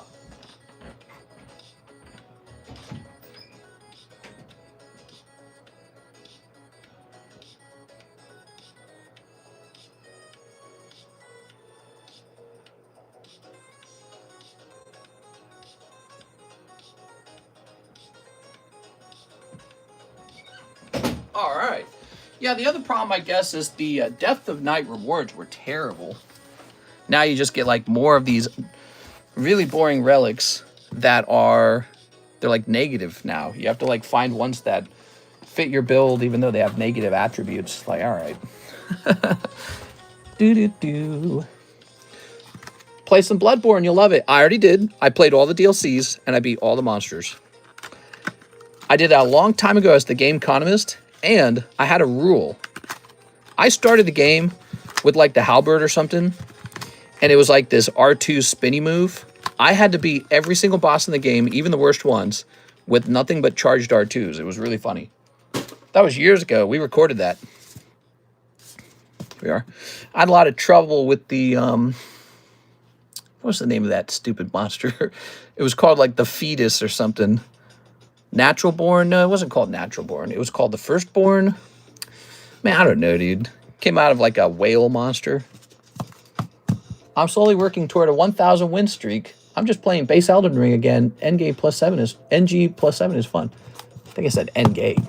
Hope everyone's doing all right tonight. And if you haven't done it yet, take a second to smack that like button. Hey guys, we are so close to 99,000 subscribers. Can you believe? We are on the final stretch. We are on the final stretch. I'm stuck on giant spider thing with all this babies walking on the water. No! Ready? I did well with Bloodborne just because originally my YouTube channel started, the TheCardconomist YouTube channel started many years ago. I think I was still at home when it started. I don't think I'd left yet. And so it started a very long time ago. I was playing games like Minecraft and Mass Effect. I was playing Mass Effect. And I was really good at Mass Effect 3 multiplayer. I don't know if any of you guys played it, but Mass Effect 3 had a multiplayer with a mode in it called Platinum Mode. And Platinum Mode was like super difficult. Most random teams failed it. So you could have a whole team of people together and still lose. Well, Platinum could be played solo, except it did not scale down. There were no benefits to playing it solo. It was just way harder. You know, no one can revive you. You have fewer missiles that wipe all the monsters. You have fewer revives because it's just you by yourself. And then all the same monsters spawn in. They have the same damage multipliers. There's no benefit at all to solo mode. It's very difficult. And I was so good at the game, I could solo. And that was a really impressive thing at the time. Very few people could do that. It was just very few people could solo that game. But, you know, so I was so good that the people who would play with me would tell me, man, you need to make some videos on those builds. And that's where it all started, really. I started doing that kind of stuff. Okay, Mr. Mark, I was just really good at that one game, and people were recommending that I teach other people how I was winning and how I was figuring out how to win like that. And I was sharing my information on Game FAQs. You guys ever been to that website? It's probably an obsolete website now. Game FAQs. There it is. I'm going to chase the Bulba. I remember there were people, I would tell people something like, you can solo platinum with this character. And they're like, no, you can't. You're an idiot. You don't know what you're talking about. And then I'd upload a video and they'd be like, wow, I suppose you can. And the videos would get some kind of decent views, for me anyways. Zero editing, no voice acting, terrible with the title, no thumbnails, just raw footage. I didn't know what I was doing. But from there, I started to build. You know, I started to make better and better stuff over time. All right, well, we have no orders in the queue. Let me talk about some stuff we have going on. We've got this gym break. Ooh, I'm going to put the exclamation mark on the box. It is. So this gym break is $45. You need 2 people for it to go off. And so that's a gym break. And then over here we have, oops. So I'm looking at the slabs in the Discord. Just want to ask what the numbers are beside the pricing. Are those all breaks or just the dates? Oh, so a lot of cards might have something like this. And these are when it was last priced. So this Gliscor was last priced on 825. That's what that represents. This Bulbasaur says 925. It means it was last priced in September. That's what that means. Joshua Whipple says, I sent it in order. So we have this gym break. If you want to find a buddy and split the box in half to find out who gets it. We also have a new jumbo pack break. One of the most popular breaks on the whole channel. We just randomly started this like 4 months ago, 5 months ago. And this goes off every time. People seem to love this for some reason. The Jumbo Pack Break. Okay, so that's available. All right. I think it's just the pure fun of the Jumbo Pack Break. You know, all the weird variety. We also have many fun breaks on the table, too, like this Nido King who just needs 3 people and he goes off. Or this, let's see, this Bowser, which just needs 3 people and it goes off. All right, so that's what's going on there. Let's go ahead and hit refresh on this. Thanks for the clarification. No problem. Yeah, I'm happy to answer any questions. We've been getting a lot of new people. I'm happy to answer any and all questions you guys have. Don't feel bad about asking lots of questions, because if you're asking it, somebody else is probably wondering it too. Joshua says he'll take 9 of the Mega Brave. He's trying to pull the Mega Brave Bulbasaur. All right, let's see if he can pull it. Man, we got a lot of packs over here. What the hell?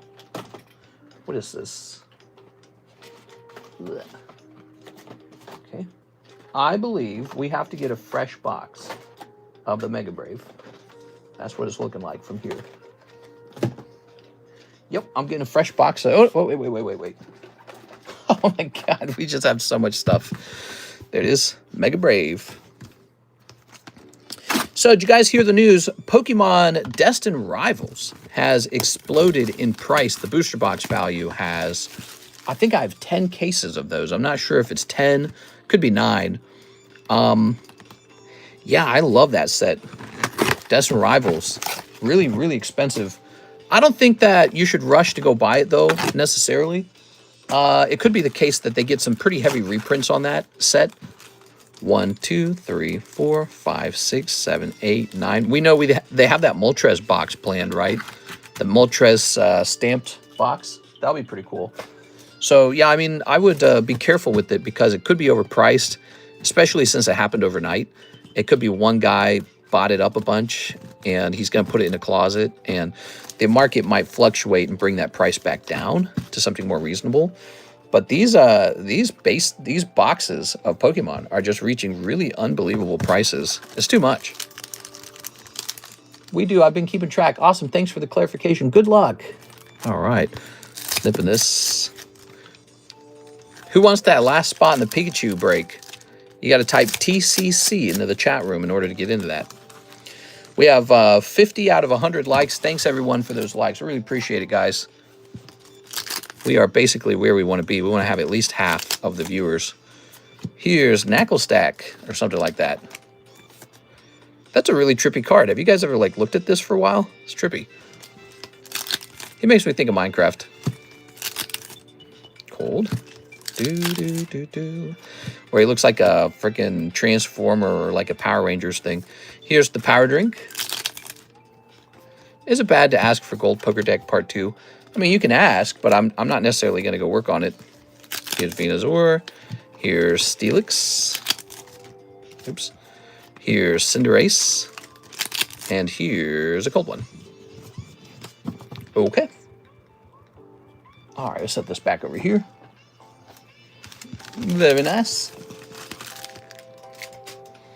Okay. Mr. Joshua Whipple. Oh, yeah. Let's go grab your bag. No Bulbasaur in that round, though. We are. Scooby-doo. Oh, I know what we could work on. We got some cards from NHCC that we could be working on selling. He's got some giveaway cards, so that can replace the Pikachu when the Pikachu's done. And he's got some cards he wanted to put up for commission, so we can work on that. Here's Sung In Jang, and he says $40 for the Jumbo Pack Break. Hell yeah, dude. All right. Should I hold off on shipping you in the case you win? By the way, I think you probably already saw my message in Discord. I was just getting your information to finish a label. Okay, he's the first one into this new Jumbo Pack Break. We need 3 more people. There we go. I found a video where Walmart had clearance bins of thousands of Evolving Skies loose packs for $4. What are you talking about? Clearance bins of Evolving Skies. Yeah, right. How many people in the pack split? 5 people in the pack split currently. We need 5 more. It is an Ancient Origins booster pack. There are holographic cards and reverse holos that sell for hundreds of dollars out of that set now.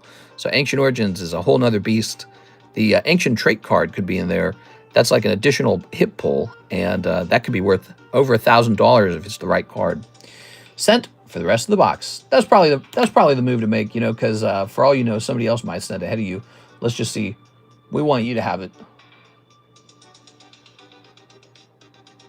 Thanks for sorting out things quickly today. No problem, man. Okay, Josh says, give me the rest of that box. Here you go, Josh. In just 5 years. Wow. Oh, ow. Man, I'm having a terrible headache problem. There it goes. All right. Scooby-dooby-dooby-doo.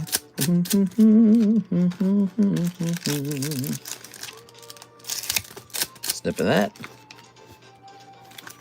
Snipping this. My bag's getting hefty. He's got a hefty bag. All right. Is the pack split $23? That's right, $23. We need 10 people in there. Everyone gets one card. Oop, my bad. That was my pinky touching that. Jesus. Cold. Camerupt. Dialga. Hariyama. There's this guy with the crazy mouth, Mawile. Is it Mawile based off of like some folklore tale with the woman who has like a mouth in her hair or some crazy crap like that? Shroodle? Not Shroodle.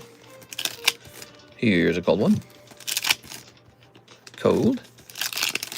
Wait, how does this work? Just joined. Hey, what's up, Mr. Sean? Nice to meet you. So, Sean, the way it works, people are ordering cards live, and we open the cards for them. It's called a live rip and ship. There you go. We got Yveltal. Okay. Oh, my God. Your third Ivysaur.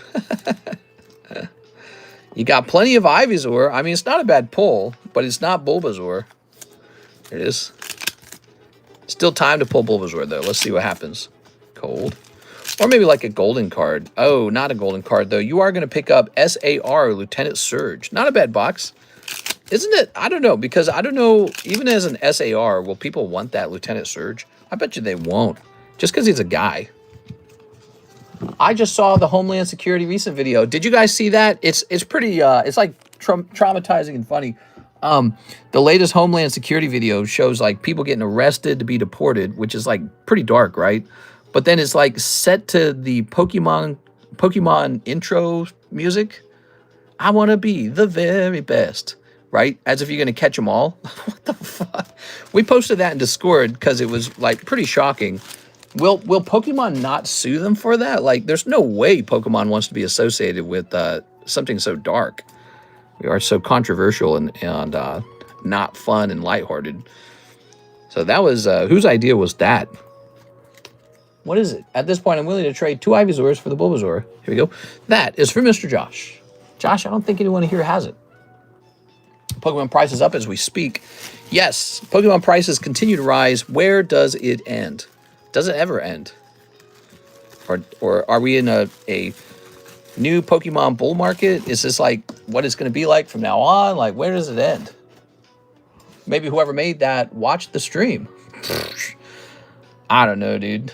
There's a lot of Pokemon content creators. Their comments under that post X were super troll too, lol. Literally posting Pokemon GIFs. Oh, I wish I'd seen it on X. No, that's nuts, dude. That's really nuts. Can't believe they did that. Yeah, I imagine Pokemon does not like that. The Pokemon company, I know they should not be. It's like if they did that with Mickey Mouse or Disney or any company. Like, why would you take a children's show and associate it with some horrible, dark thing that's going on right now? So, Mr. Sungin Jong would like a spot in the pack break as well. Here you go. Okay. Very nice. Okay, I already read that. Let's clear that. Let's grab the bag. Pack split time. So, today on Monday, I'm thinking about spending some time in this stream repricing cards in the menu, whether it means raising the price or lowering the price, depending on what's going on. But we've already done. We've rotated through all the slabs. They've all been rotated through basically. There might be one or two missing that I could still find in price, or one that I could go, let's go ahead and sell this. But we've pretty much done that for most slabs already. And so what we ought to do, if we have free time, which I think we're going to have a little free time this stream. Look at this. You don't want Oleana? Come on, guys. It's Oleana. If we have some free time, you know what I've not worked on in a very long time? Basically, any of the packs in the actual description. So we can work on that live together. All right. We've got one order in the queue, just one, and the queue is empty after that. Mr. Jonas, he says 24 Topps Galaxy Chrome. Thanks, man. All right, here we are. Topps Galaxy Chrome. Beautiful. People had post-pandemic isolation and completely forgot about the hobby. Now things are slowly recovering. Some are having FOMO. I don't know if that's the best explanation, because during the COVID lockdowns, people really got into card collecting as something they could do from their home. So I felt it was the other way around. People were getting free money. Hidden Fates had just launched. It was like the biggest thing ever. Logan Paul had announced a box break of first edition base set. If anything, the COVID pandemic exploded the card hobby, and the speculation afterwards was that it would die down, which is sort of what happened in 2023 and 2024. So it slows down a little later. Oh, this is a cool one. Look at that. He has the high ground. Not numbered. This might be numbered. Nope, that's not numbered either. All right. So there you have it, Mr. Jonas. Sun and Moon was overlooked. Was it though? Was it? Here it is. I think that what was overlooked was the demand for alternative arts. Most people, including myself, thought the demand would be for the hardest to pull cards, which were like the rainbow cards. And most people didn't care as much about alternative arts. They weren't considered as good. But that changed. People started saying, no, we want the alternative arts. And those suddenly gained more value faster than regular, like rainbow rares or gold rares. All right. People made so much from crypto, and they blew a lot on Pokemon. Pokemon. All right, Mr. Jonas, whose bag is right next to me. Thank you, Jonas. Really appreciate it, man. We have only been live for an hour and a half. We have plenty of time together. There's a lot of things to think about joining if you want to join some kind of break, if assuming you're interested in that kind of stuff. So again, I've pointed out this Scarlet box break is running right now. Here is the jumbo pack break, just freshly created. We have Mr. Sung In Jong is in there. We need 3 more people. And then this pack split only needs 4 more people. So this is pretty far along as well. So that'll be fun to open. And then when that's done, we can pick out a new vintage pack. Okay, the queue is empty. Now, I think I am going to work a little bit on card prices. Turn this down a little bit. Yep, I sure did. Mr. LaFlame, he went pretty deep on some cards. We like that. That's fun. All right, let's see.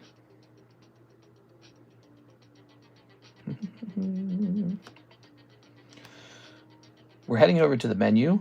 Now, what is going on in the menu? We have this thing at the top called the moving sale, and I think it's time to get rid of the moving sale. What do you guys think?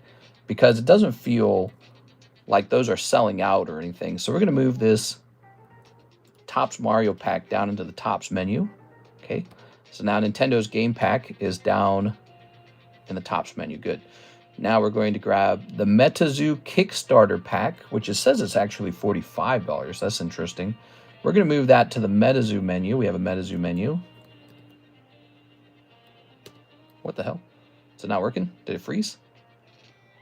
Oh, I remember this. You actually have to put this into a text file, and then you can copy and paste it. That's so annoying. All right. It must do like a conversion or something. There we go. Oops, but we don't need it to be bold either. Okay, so we're making some changes to the menu right now. Hit save on that. So now we've got Weiss Pixar. That can be moved into the Disney. But I'm not going to move it into the Disney. Let's move it over into Weiss Japanese. Okay.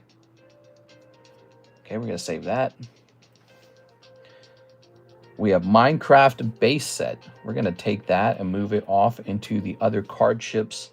Did I say card chips? The other card channel. Let's see. Minecraft time to mine. We're going to put it next to Minecraft time to mine. There it is, Minecraft base. Hit save on that. 1990s, The Simpsons is actually a Topps product. So we're going to grab that 1990s Simpsons. Okay, Topps. 1990s, The Simpsons. Okay, we're going to scroll up here. We have the GI Joe, vintage WOTC GI Joe. Maybe I should keep that up there, actually. I'm going to call this clearance. That is one I'd like to sell. Carddass Nikke, $2.75. The Japanese Kaiju.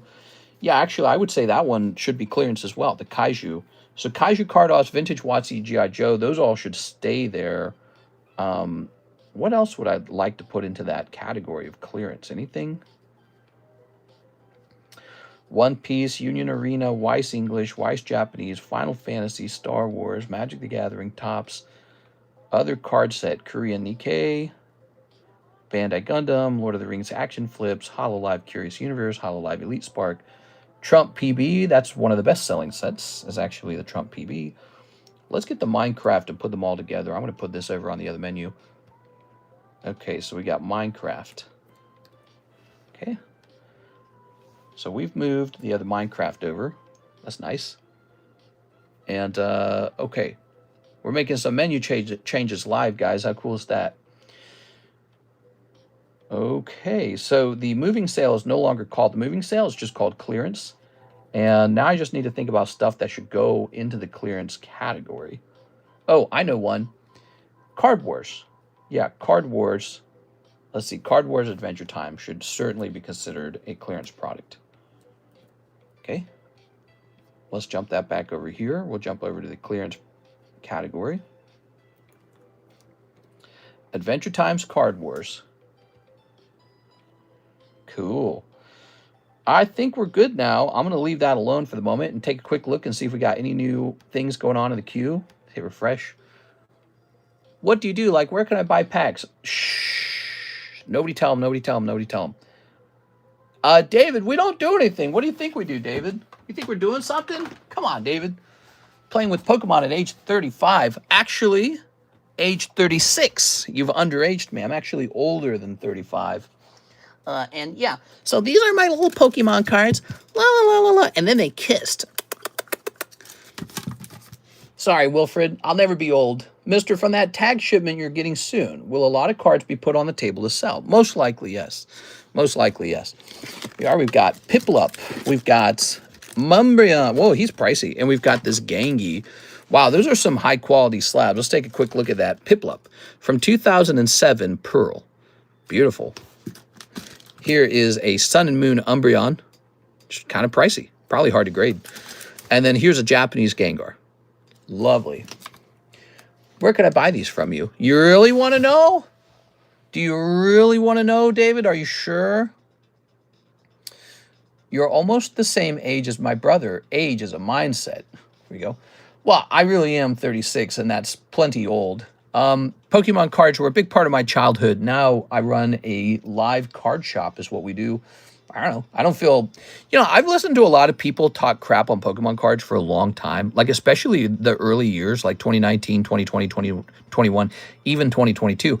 I had a lot of people talk crap on me, and obviously it didn't affect me. I didn't go, oh, I guess I'll stop doing the thing I love because you didn't like it, because you didn't approve. But it's funny now because we're in 2025. And I'm sitting on like a Pokemon card fortune now. It's not just some cards I collected anymore. It's like you got like this, booster box that used to cost $400 and now it's selling for almost $3,000. And you're like, whoa. And you've got a whole bunch of those booster boxes. It's a big deal. JM Life, thanks for the donation, man. I really appreciate it. That's really kind of you. Let's celebrate their 5th super on a live stream. Oh, that's so kind, man. That's really nice of you. Just wondering, but will there be any Rayquazas or Groupons? I can't think of any. People really just want a few Pokemon for sale. Actually, this is a pretty good round right here. Look, Gengar, Umbreon, Piplup. And this is a Lugia, and this is a Mew. a really rare Mew from the Koro collection. Yeah, it's a, I don't think I have a lot of Rayquazas coming anytime soon, but maybe I need to think about getting some Rayquazas. JM says, I understand you. I'm trying to do the same for my son. Just started like 6 months ago. Pokemon at the age of 36, having my name be Wilfred. Oh, there's nothing wrong with the name Wilfred. All right, Jonas Gordon, Star Wars, Family Guy, and The Simpsons. Playing with Pokemon as opposed to what? What's the cool guy thing I'm supposed to be doing? What's the cool guy thing? Maybe I'm supposed to be strictly opening sports cards. I don't know. Pokemon cards. And my Pokemon. What am I supposed to be doing? Am I supposed to be opening up like the set where it's a bunch of sweaty men throwing balls at each other? Here, catch my ball. I'm a man and I love balls.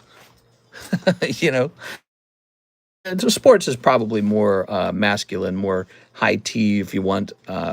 I'm sure of it, right? Like when you go to like the Magic the Gathering groups, it's a certain type, isn't it? It's not exactly the the quarterback football high school leader going to the Magic events. But I don't know. I'm okay with being a nerd. It doesn't bother me that much. I got a pretty decent life put together. Life is a life, man. It could be way worse. We are. Ooh, war is hell, man. Ooh. Mister, can we do a winner take all on the ancient pack? No, not with the... Well, it sort of already works that way. If you think about it, Uncle Mike, most of the cards will just be a non-holo card. But in that pack will be a reverse holo. Somebody gets that. That's a big deal. And if it's a heavy pack, there'll be a hit. So, just one guy will get that hit. Krusty the Clown is not God. Look, that's Matt Groening. He made a cartoon. Is he like a lame loser? Is he a nerd? I don't know. The Simpsons was pretty cool for a long time. I think they're still somewhat relevant. I watched the latest season of The Simpsons while I was in Kansas City at the Collecticon. You guys know I went to that this year, right? And we were in a sort of like high-rise apartment together. My wife and I were in a high-rise apartment. And she was sleeping, and I don't really fall asleep at night. So I lay on the couch and watch TV while I work on card grading. That's what I do when we're out. I have like a whole setup that I bring with me for card grading. And I was watching a new season for The Simpsons, and I was like, oh, man, this is so, like, just okay, man. It just wasn't that funny. I remember I watched the latest season of Family Guy, too, and it was okay. It was definitely better than The Simpsons, though. But it wasn't, like, shockingly good, but it definitely felt funnier. Where is hell, man? All right, here's our General Patton Bart. Retro Simpsons is cool. Simpsons are still cool. I don't hate The Simpsons, and it's definitely something you can watch. But sometimes it feels a little stinky, Sometimes it feels like it's trying too hard to be smart rather than funny. And maybe that's the angle The Simpsons goes for because it has trouble competing directly with Family Guy or something like that. But Matt Groening's work has always been kind of smart. He always puts in jokes that are hilariously aware of, like, modern politics and stuff like that. But, yeah, it just wasn't that good this time. I was watching it like, who's writing these? It's got to be somebody else. Here we are. Interrogation. The Simpsons was okay. Family Guy was funnier. I would say South Park was funny. What do you guys think of the latest season of South Park? They had to cancel the latest episode probably because after Charlie Kirk got shot, they got no clue what to do now. In the desert, and Target hit. They probably don't know where to go from there. I enjoy watching The Simpsons. Yeah, I get you. Haha, Family Guy and American Dad is really good too. Yeah, but American Dad, they're out of business, man. They're not making those. And then, Futurama, they had a reboot. Karis and I tried to watch the reboot because we're huge Futurama fans, but that was not that good either. What shows are you guys watching? You guys watching anything real funny? Okay. A happy nerd does not care what others say. It's not a crime to be nerdy, You can be a bit of a nerd and live a regular life. You can have a girlfriend, you can have a family, you can have a nice home, you can have stocks in the stock market. You go work out. You don't have to be out of shape or anything. You go work out and be healthy and all that stuff. Jonas Gordon. Yeah, I was just commenting on Leonhardt. He's clearly a big nerd. He seems to put well together. I don't think he's struggling. Here's Mr. Jonas. I think if you go too deep down the nerd rabbit hole, it could be a bad thing. All right, here we go. A lot of the wealthiest men in the world, like Bill Gates, the Facebook guy, Mark Zuckerberg, Elon Musk. They're all clearly nerds, aren't they? And they're like, they're super wealthy and powerful. Think about that. Larry Ellison. Pads on back, mister. What? What pads? Pads on back. My uncle got me started watching Beavis and Butthead. Beavis? Yeah. Fire. You know, I never really watched much Beavis and Butthead till he did his, what was it, like a few years ago, he did like a remake or a restart on that series. And I watched it because it was after we had watched all of King of the Hill, which was a cartoon I'd always ignored. That's Leonhardt's catchphrase. Pads on back is his catchphrase? What? Really? Karis and I had never watched King of the Hill. I watched it when I was younger, and I always thought, this is such a lame cartoon. Like, it's so clearly for adults and not for kids, right? Because I was younger back then. And so we rewatched it. We were in the Blue House when we were watching it all. And I decided it was really good. I really enjoyed it, actually. There were a lot of great jokes in there, and you eventually appreciate Hank Hill's character. It's very strange. It's very fun to watch.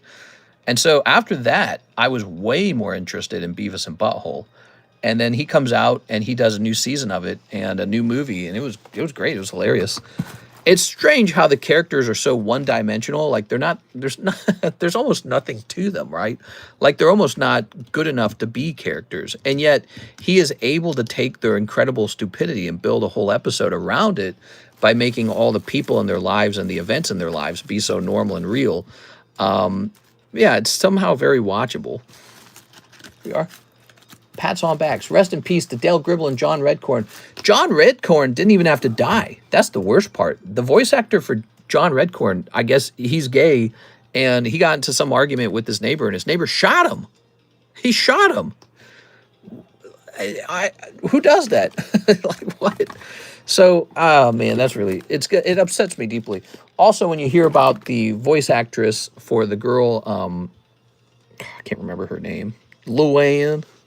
When you hear about the voice actress, she passed away, what was it, from like, she had a disease and she was taking medicine for it, wasn't it? And she like didn't take care of herself properly and it like killed her. That was really sad too. I hated hearing that. She died so young. Like, I've outlived her basically. I grew up on Hey Arnold. Doug and Cat Dog was my favorite. I didn't get to watch Hey Arnold very much. See, I didn't have any cable. I did get to watch a little bit of Doug because Doug started playing on PBS at some point. And Cat Dog, I've seen an episode or two of Cat Dog. It's very typical Nickelodeon style cartoons. You know, half cat, half dog, and they fight with each other. That's sort of like, what was it called? Chicken and Cow or something like that? Cow and Chicken. Brittany Murphy is Luann, and Tom Petty is her husband. Brittany Murphy. I went to 3 Costco Sunday for this Prismatic Mini Tins bundle. When I was younger, I used to watch Rugrats, including the pilot. I did watch a small amount of Rugrats. See, the chance I got to see these Nickelodeon cartoons was when we were on vacation in Kansas City. That's where all my extended family lives. We grew up in St. Louis. So we would visit our extended family once or twice a year in a hotel stay. And then just for like one day of my life, I get to watch all the TV shows from Nickelodeon. It was wonderful. But unfortunately, we missed most of it as a result of not having cable for the longest time. People need to get anger management tested before they can buy a firearm. Yeah, that's like gun laws, gun reforms. It's, you know, it's hard to get those laws passed because how do you enforce that? Like, you're gonna take somebody through a psych test and be like, nah, we think you're too angry. And it's like, me? Click, click, click, click. You know what I mean? Yeah, those kind of laws are hard to pass. I really think they're very hard to pass. And they're an interesting idea. Like, you don't want a bad guy with the gun. You don't want a bad person to have a gun. But it's very hard to create the rules that decide who's a bad guy and who's a good guy. And say, okay, you're a good guy. You're good guy, wank, wank. Long live Cotton Hill. The first Cartoon Network show I watched is Digimon Adventures and Duel Masters. Fairly Odd Parents and Dexter Laboratory. Pew, pew, pew. Goosebumps and Batman. Saturday morning was great. Yeah, I watched those. Those were on network TV or whatever it was called. Yeah, Goosebumps. Dun, dun, dun, dun, dun. Brr-do. Yeah, I watched that. I don't remember any of the episodes because I don't remember them being scary at all. They weren't scary. They weren't memorable. But the music in the beginning was so powerful. You're like, oh, it's on, it's Goosebumps. Call an ambulance, but not for me. Batman, I always remembered being very attracted to Poison Ivy. My God, dude. Here's Mr. Jonas, Hololive Curious Universe, and Hololive Elite Spark. You got it, man. Well, we've got the Hololive Curious Universe, and we've got the Hololive Elite Spark. We have an open queue if you want to place your first order tonight, guys. There's no wait time. If you have any questions about how to do that, ask me. You just need to go to the description of the live stream. You'll find ZELLE, Cash App, Venmo, and PayPal over there. You literally just send in money directly through those payment platforms and ask for what you want. So you can ask for a pack of this, a pack of that. And if you scroll down, you'll see the price of everything. I'd love to see some first-time orders tonight. Actually, I believe we had one. Mr. Curtis Law was a first-time order tonight. So we've got a guy who made his first-time order. Mr. Jonas, he just opened these 2 packs. He's pretty new. And he just had his first shipment, and now he started a new bag. Are you afraid of the dark? I've seen sort of like the intro, or is it the intro or the outro for that TV show, where there was like a clown arm coming through the TV. I remember that was pretty creepy, actually. That's a creepy effect for sure. But those were like introduction to scary movies, kind of children's TV shows, sort of like for, you know, middle schoolers, high schoolers, probably. All right, Jonas, look at that nice bag, Jonas. Nice. He has some nice stuff in there. Catwoman is hot. They're all hot. They're all hot. Batman had Catwoman, Poison Ivy, and the clown girl, whatever her name is. Joker and da-da-da. Can't remember her name. I can't remember her name. What was the stupid clown girl? She was the least sexy, actually. But she was still sexy. Something with an H. Did you used to watch Ripley's Believe It or Not? Harley Quinn. Yeah, Harley Quinn. That's her name, Harley Quinn. It used to freak me out. Ripley's Believe It or Not. You know, I can't remember them all. There's so many TV shows, I can't remember them all. There's a fair chance we watched it. In my family, we loved the television. We just didn't have cable. Eventually, we had Dish Network, but there was a limited number of shows on it because we only got it for one reason. My mom wanted to watch a Catholic channel on it. That was the only reason. And so we didn't pay for many channels, and some channels were blocked on purpose so we couldn't watch them. Based on the Harley Quinn clown. Yeah, Harley Quinn, she's great. All right. Hey, look at these Naruto packs that came out of that tin. Broken Promises and Foretold Prophecy. Ooh.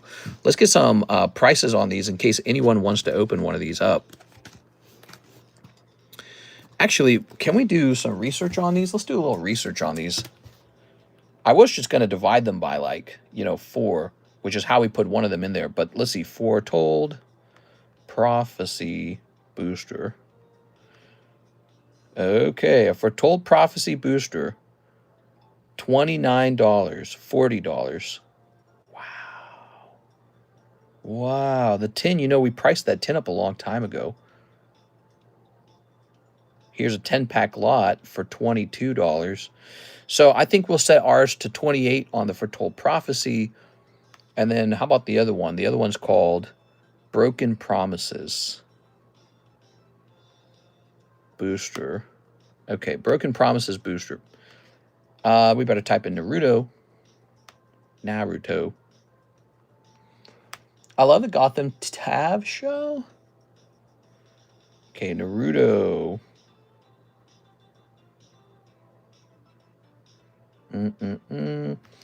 So here's what we're going to do. I've got some prices ready. Are you all right? Here we go.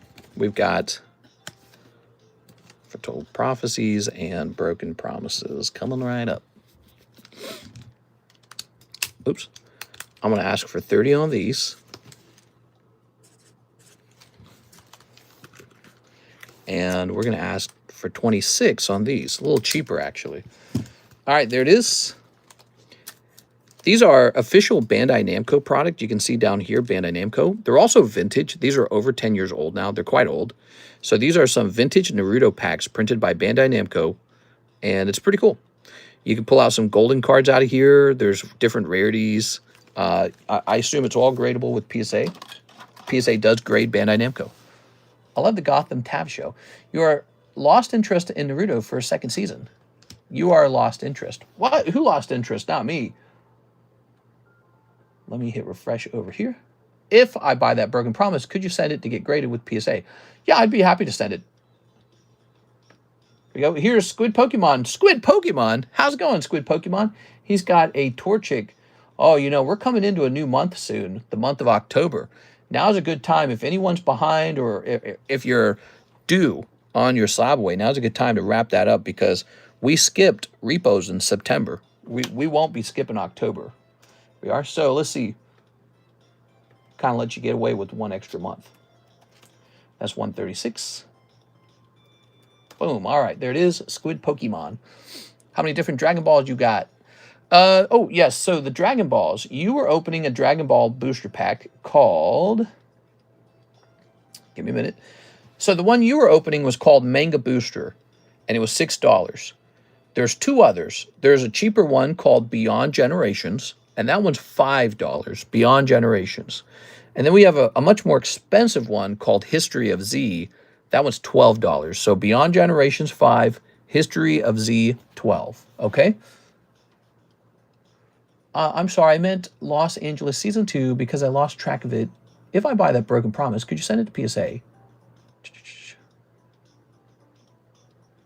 Here's Mr. Joe. He says, you open a box of Thai cards and said you were looking for someone that can get you a large amount of them. Were you serious? Because I've been living in Thailand and can get a lot. I'm 1,000% serious, Mr. Joe. I'm looking for a Thai language supplier. And so the best way to reach out to me for that is definitely email, Discord, or Instagram. Instagram's really good, by the way, because my other suppliers are both on Instagram.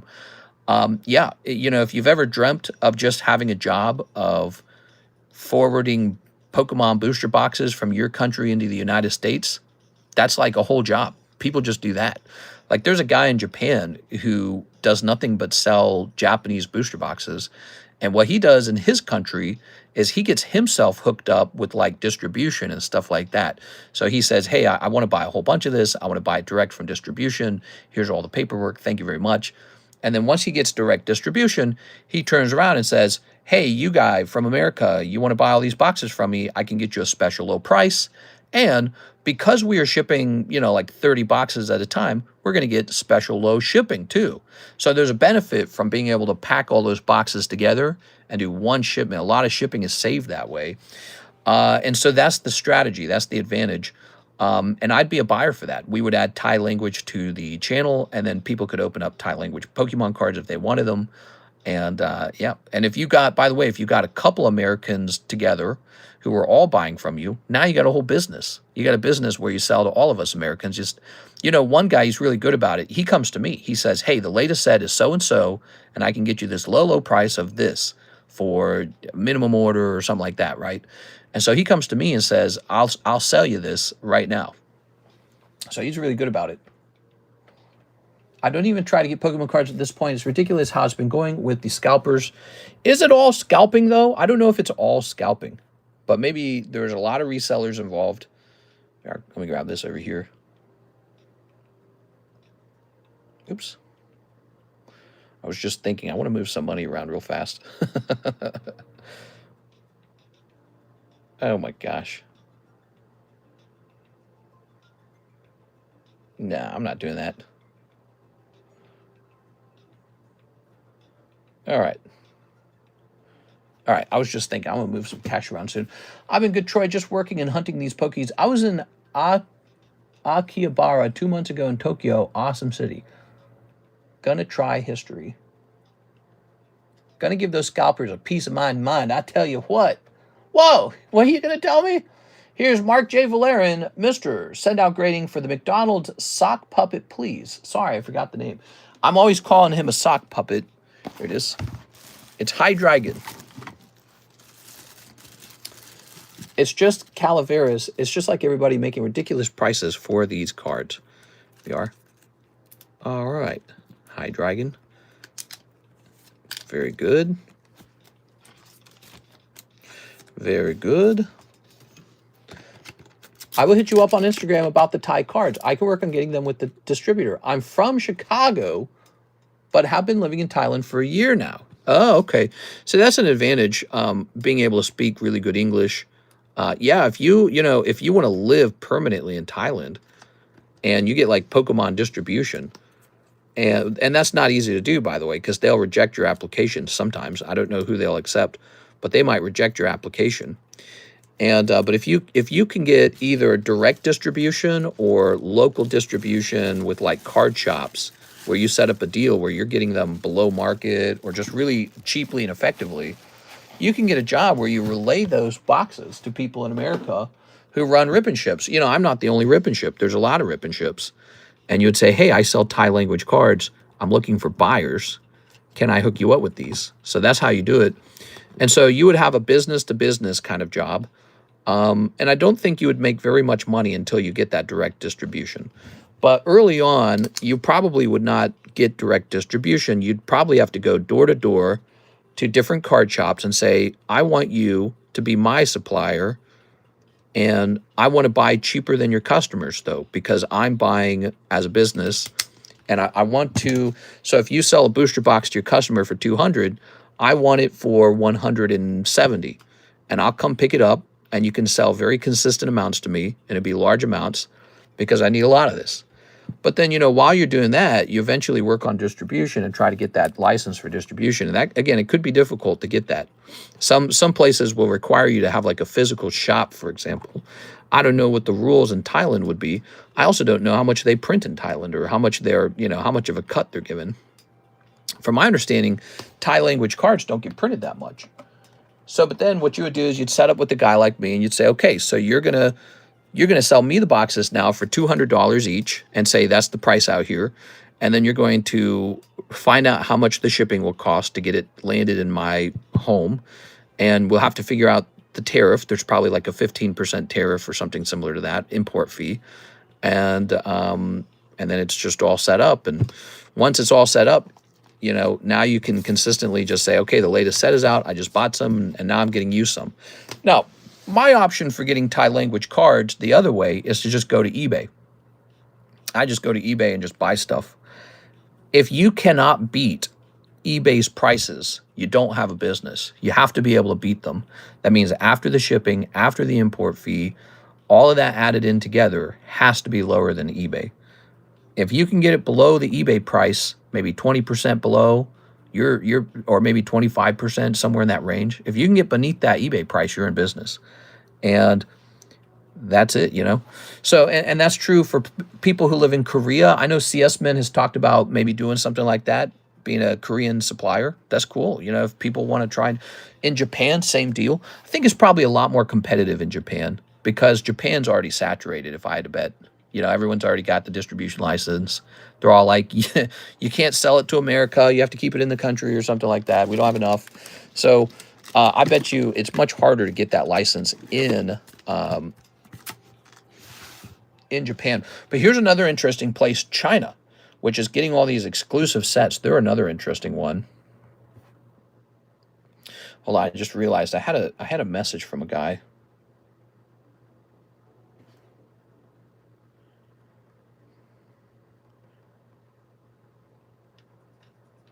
There we go.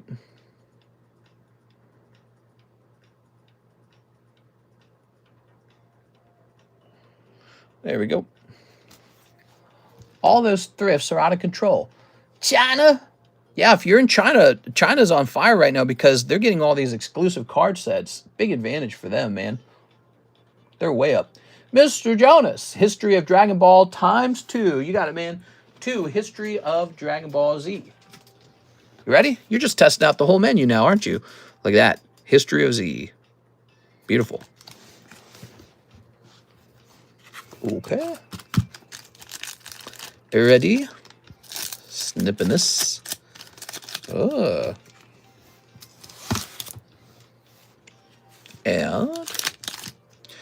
Majin Buu, your hits are in the back. It'll be Broly.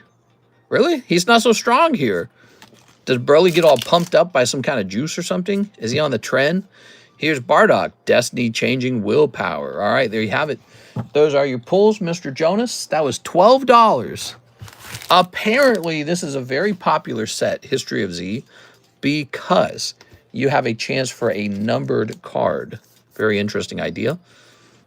There we go. Oh yeah, China got cards. Yeah, apparently it's really hard to get distribution. I have a crap ton of Pokemon cards that was over last year. Nothing happened to Happy Meals, and I got a bunch of them for free. We are. All right. Wow. Kind of a slower Monday night, I'd say. We're pretty close to the release of Mega Evolution, and we do have a price in our menu. Let's see. In our menu, it is... The pre-order price is $11.50. Let's see. What is that times 36? 414. That's so unreal. Okay, I'm going to add that price, 414. So the 414 represents if you want a whole box. By the way, you can purchase that ahead of time for when it arrives. Maybe I should have offered a pre-order box break on that product. Did you see the Inferno leaks? I did. The fancy Charizard everyone was talking about is confirmed to be in it now. So that's pretty cool. We're cooked. Yeah? You think we're cooked? Why do you think we're cooked? You think the price is going to be outrageous? You think it's going to the moon? You think everyone's going to order like 5 million boxes of that? It's you know, it's a new time period for Pokemon. They had their bad boxes already with the release of Scarlet Violet. This happened, I feel like, at the end of Sword and Shield. They had all the coolest sets coming out. You know, all the coolest things were coming out. And then the new era began, and they cooled it off with crappy boxes. Do you guys remember that? I bet you that pattern occurs all over again. We're cooked. I'm cooked. Dragonite 9, huh? We are. Got some beautiful slabs here for you guys. What do you think of this? Monday night, it's Tuesday. It's basically Tuesday morning, yeah. This is the overnight stream. What do we have? We have Gengar, Dark Alakazam, Apple Cider, Ditto. I feel like you guys have seen these for a little while. Maybe it's time to rotate to a new round. All right. When I come through, I run through. Oh yeah, is that your favorite one? Your favorite song? We have this gym break, $45, 1 and 2. Got to advertise that for you guys direct because it doesn't really fit on the table. Hey, I tell you what, why don't we go ahead and run this now? You guys want me to run this? Goes. Pre-sale prices for the Zard SAR is about $500. What? It's crazy, man. Well, you know, the Mega Evolution set itself is already really expensive. You look at it and it's just crazy expensive. We have this box break running right here. This is Astral Radiance. It's up to 3 right now. Miss Alicia has jumped in here. She took 2 spots in the daytime stream. We need 16 people in here, though. It's going to take a while. Should I write the numbers on it, you think? I feel like if I write the numbers on it, it'll move faster, weirdly enough. Maybe I just clean up around here, man. It's nutso in here. There's just too much stuff. I love Sun and Moon. Is that $13 Diglett still available? $13 Diglett. Is it in the Discord server? It might not be. Something so cheap, I think, would get scooped up by Mr. Ivan Rodriguez. I love Sun and Moon packs. Yeah, Sun and Moon's awesome. Actually, do we have any Sun and Moon on the menu? I don't think we do, but we used to. Hold on, let me look. Here's some old Sun and Moon Crimson Invasion. We took this off the menu because we were going through a big Pokemon boom, and I didn't want to tempt myself to sell anything. I didn't want to do that. I told myself, let's stop selling. Oh, here's that Ren and Stimpy, huh? Is there an open box of Ren and Stimpy? Probably not. What's this down here? Oh my God, what am I looking at? Just some Vivid Voltage laying around. Okay. Here's some Legacy Collection Final Fantasy. Nobody opens that. What are these? Here's another Evolutions pack. And here is a Chinese 151 pack. We scroll all the way back here. Ha-ha! Because we used to have an open box of XY Evolutions. There was a point where you could just come in and buy a pack of Evolutions, and we took that off. And that was the correct decision, by the way, because now XY Evolutions is worth like double. So if I had kept selling these, it would have been a mistake unless I was buying them back the whole time. XY Evolutions, pack break on XY Evo? Probably not, but I'm thinking about taking these off to the other room. I want to sell them, I do, but I want to make sure we sell them at the right time. Evolutions booster box. Besides, if you would like some old XY era stuff, we already have an XY era break. It is the XY Ancient Origins break. We won't really be focusing on anything else until that finishes. Here it is. Let's see. Yeah, I mean, XY Evolutions is selling for like $2,000 a box now. It's absolutely shocking what price that got up to. This should be carried out of here. I'm going to put this somewhere. These can go in here. And then what else do we got in here? SpongeBob. 1 pack of SpongeBob. Look at this. Ah, we've discovered some Chinese 151. Cool. So that's an open box of the Chinese 151. Oh, another Naruto tin. $100 Naruto tin. Okay, cool. And then what is this? Here are some more packs of the Chinese 151. I might as well keep these around. And what we'll do is we'll slip these into the jumbo pack breaks. They'll be an exclusive item for the jumbo pack break. It'll be fun. Okay, set that there. What else is in here? I can see there's a couple more packs in here. Let me plug this in real fast. We do have an order from our friend, Mr. Jonas. Jonas, you're keeping us moving. I appreciate it, man. This stream brought to you by Mr. Jonas. He's a new guy, too. How cool is that? Here's a Vivid Voltage. Here's a Darkness of Balls. All right, I'm going to give you a free pack tonight, Mr. Jonas. You're going to get this SpongeBob pack for free. There you go. That's officially licensed SpongeBob product. That's on our menu as well. Where do I put this, I wonder? So with all that being clear, that's actually available to store something else. I wonder what we can put down there. All right, let me put these in the other room.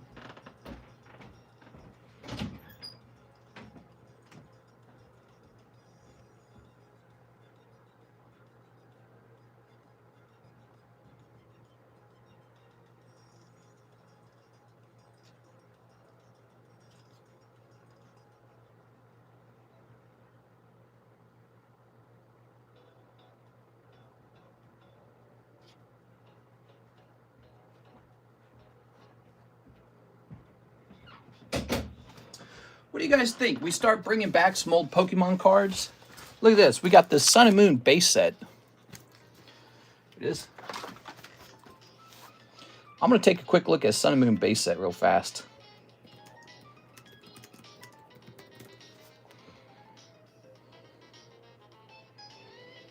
I think we could bring that set back.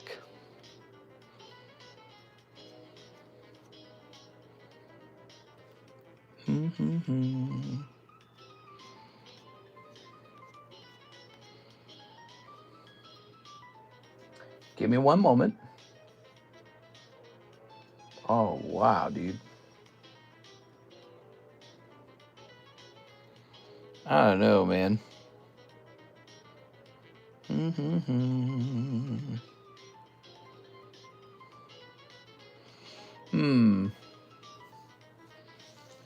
I feel like it wouldn't sell.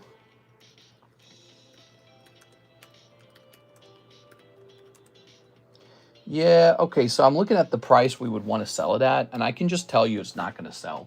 It doesn't really matter. It's not going to sell. I'm going to go put this away real fast. Sorry about that. I got you guys all excited.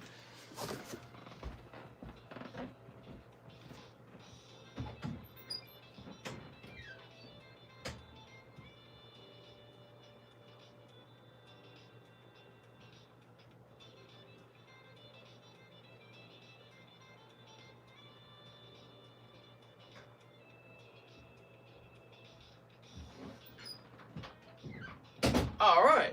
Yeah, the price is pushed up so high on those packs. I can't imagine them selling.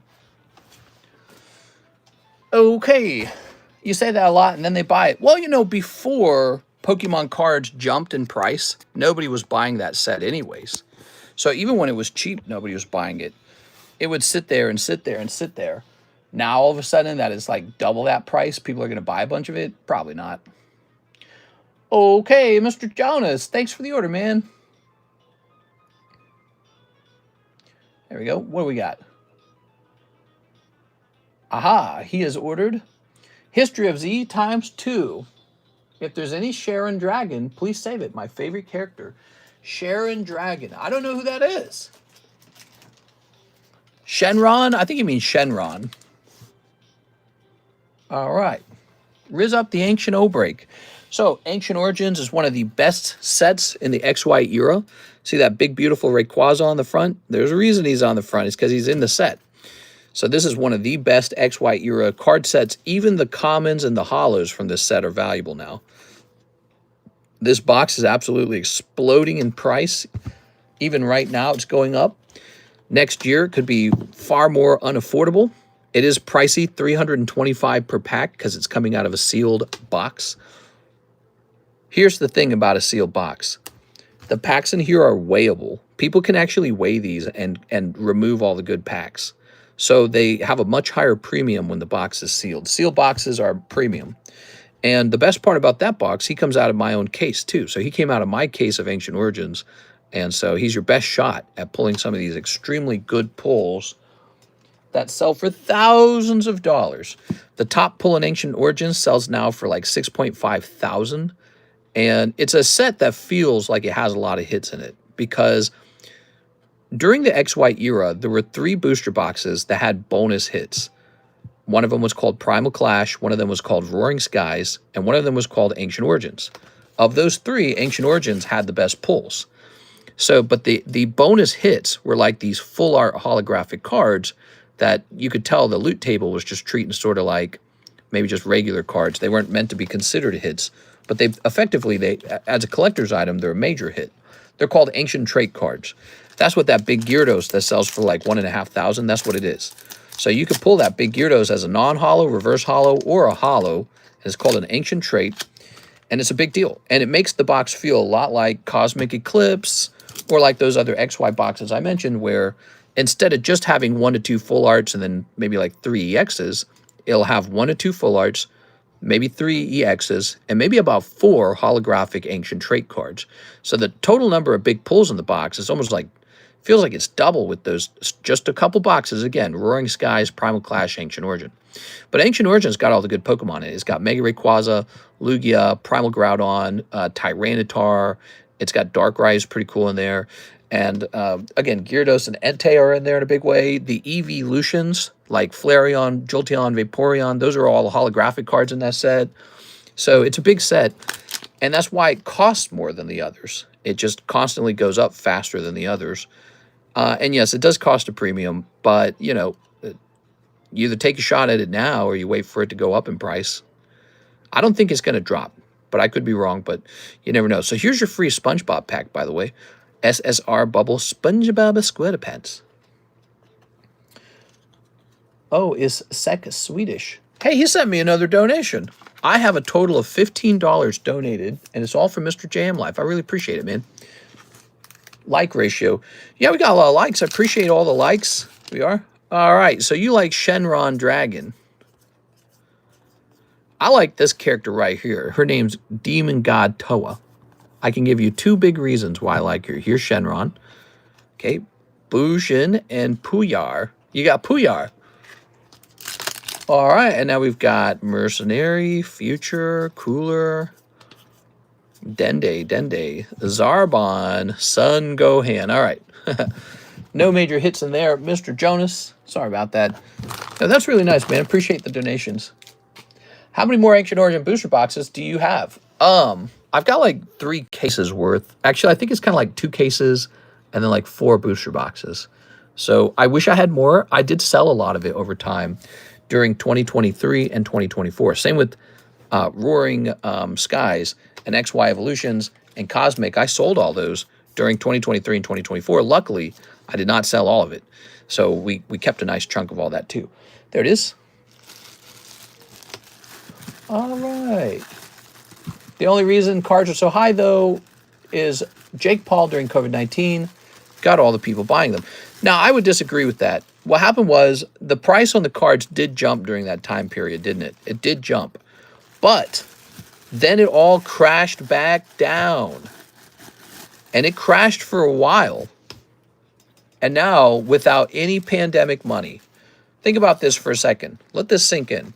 During the pandemic, people were trapped in their homes. People were just getting free money. You know, the president was just cutting checks for everybody. You just got a hole burning in your pocket for money. They're trapped at home. Logan Paul's doing his thing. Everyone's freaking out. Cards are going up in price. Hidden Fates is out. It's super awesome. Evolving Skies comes out. All this awesome stuff's happening. That all crashes down back to like original prices. Not all the way back down, but like pretty far down. And Logan Paul, people don't like him as much anymore, and he's kind of out of the picture. All this time later, without COVID, without being locked down, without Pokemon releasing some particularly super powerful set, with no bonus checks coming in, nobody's getting free money, with high inflation, Pokemon somehow explodes anyways. And so, and maybe you could argue Terra Festival helped and Rocket helped, you know, which it probably did. But I think actually kind of started with that Scarlet Violet Magic card. That Magic card, people saw that and they said, whoa, ARs can be hits. ARs can be chase cards. You know, kind of changed up the formula at that point. Dude, when the Doge refund happened, if it ever will. Oh, when will the Doge refund happen? It's probably never going to happen. The government's going to pocket that money. All right. Good, good, good. Let's hit refresh. Dooba-dooba-dooba-doobie. Do-do-do. Let's hit refresh on this. Elon and Donald broke up. No! Baby, come back. La-da-da-da-da, la-la. All right. Very nice. So we're looking at these beautiful slabs. I got more slabs for you guys to show off. Got a lot of breaks going on, don't we? We got this Dark Alakazam. You know, he doesn't have his picture taken. Should we get his picture taken? Maybe we should. Same with this Umbreon. He's nice. And here's a nice Alakasham. Man, those are nice. If it ever does, I will dump it all on Pokemon. Yeah, I mean, if a paycheck comes out for these Pokemon cards, I bet you their prices just go hopping high, man. I bet they explode for a while if something like that happens. How much would you sell a box for? A box of what? Would you like a box of Ancient Origins? Definitely not for sale. I'm only offering the Ancient Origins as a break. That's it. And the rest of it I need to save. All right. Cool stuff, though, huh? I say we start pulling some of these slabs back down. These guys didn't get their pictures taken, though. We got to get their pictures taken. Now, these aren't expensive enough to go into the Pricey Slabs channel.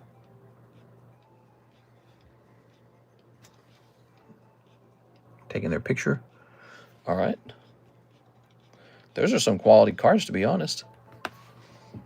I like them. I need a mod. What's going wrong, Andy?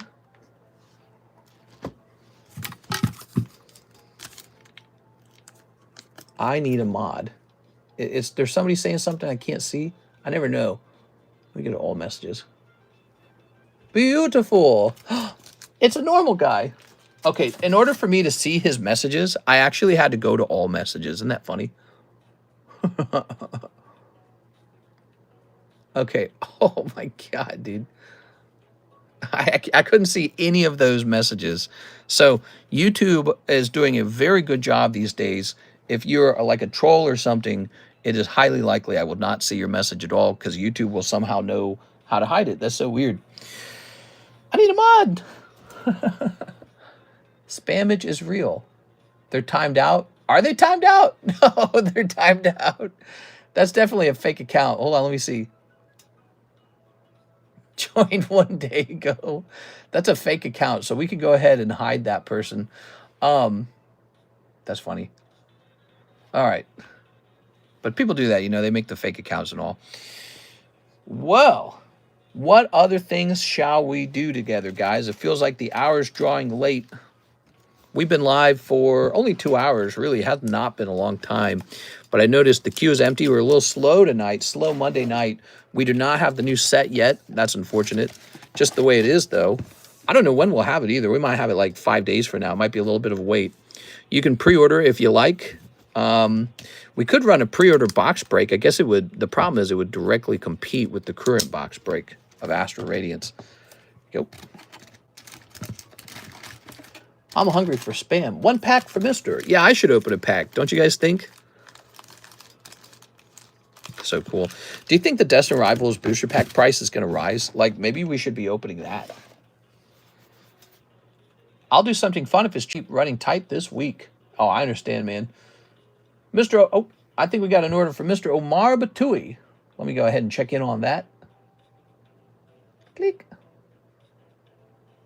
He says 3 of the OP6 English. All right, OP6 English.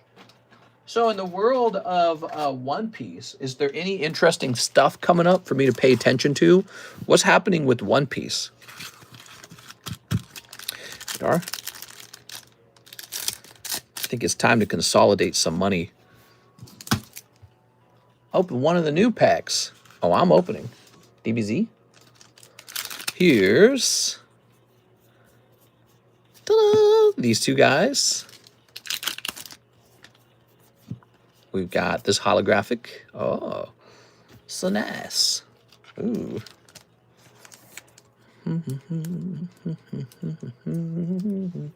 The new waifu set, EB3. Oh, how close are we to EB3? You know, I have not pre-ordered that. Did I pre-order that? I might have pre-ordered that. Let me look.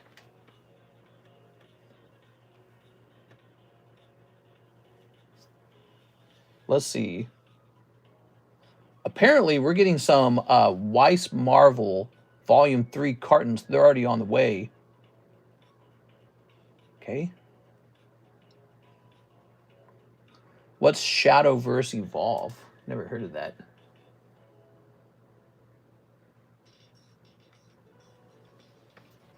Let's see.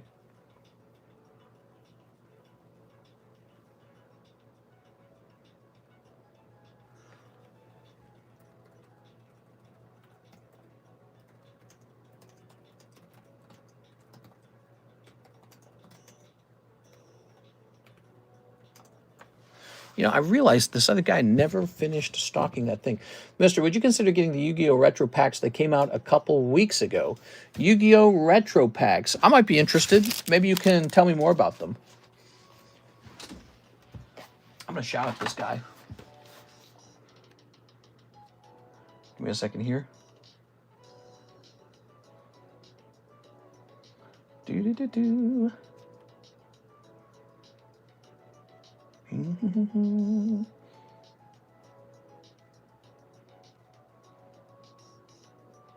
it is.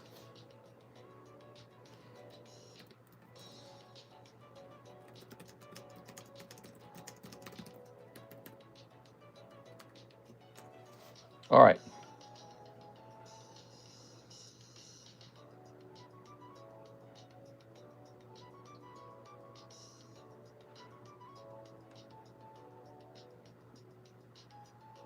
So 3 OP6 has been serviced. Man, this guy's insane, dude. He never, ever, ever fixes this issue. He's so nuts, dude. There's one supplier. I'm just trying to get my last 2 cases from him, and he sucks so bad. Let me mark this unread. I can't believe how hard it is to get your product from him. It was like pulling teeth. It's crazy. I'll never do business with that guy again. Horrible. Mr. Omar, let me put this in your bag. If I treated you guys the way this guy's treating me, you'd never do business with me again. You'd be like, screw this guy. Really check month-by-month Excel sheet more. Oh, is that still being updated? I thought that was not being updated. Here it is. Where's a link to that? I don't remember. Let me jump over here. Jump up to the mod channel. I thought you guys stopped working on that. So that's why I don't look at it anymore. Is it under product management? Let's see. Oh my gosh, I'm scrolling all the way to the top. Let's see, is it pinned? Google document pinned. All right, let's see what that looks like. October, September.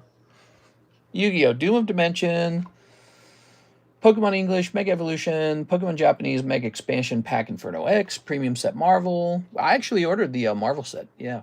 EB3 to be announced, maybe in October. Rent a Girlfriend Volume 2, Date Alive Volume 3, Azure Lane Volume 2 in English. Ah, PBR2 on that must be English, yeah, on 10/3. PBR2, did we sell a lot of PBR2? I feel like we did initially. I updated it a while back. What about the new Yu-Gi-Oh! Vanished card? Wait, I want the Vanished card. Hey, what's up, Mr. Joel? The final season. Well, here, let me put you over here, Tammy. You do a lot of work for us. Appreciate it, Tammy. I'm going to put you over here on this giveaway card. Number 12, Tammy. You have a second shot at this now. Looks like you're already on here once. Very nice. Thank you for that. Hey, let's find out who pulls this Pikachu. Let's find out the Pikachu real fast. Appreciate all the orders tonight, by the way, guys. When you guys, it's Shinobi. When you guys place an order in our stream, it keeps everybody entertained. It is the entertainment. I appreciate it. I do my best on my side, too, to keep you guys entertained. We are. With whatever we talk about, our conversations and all that. Maybe with my screaming or my childish petulance. He's ripping the napkin to pieces. Let's see. The retro packs contain mostly a lot of the retro old school cards, almost like the Legend of Blue Eyes you had. You know, I still have some Legend of Blue Eyes. I should bring that forward. And is that the name of the set? It's just called Retro. The final season of My Hero Academia starts October 4th, so you might see that be more popular. Is that on our menu? Is that officially? I don't even know if it's on our menu. Hold on. Union Arena.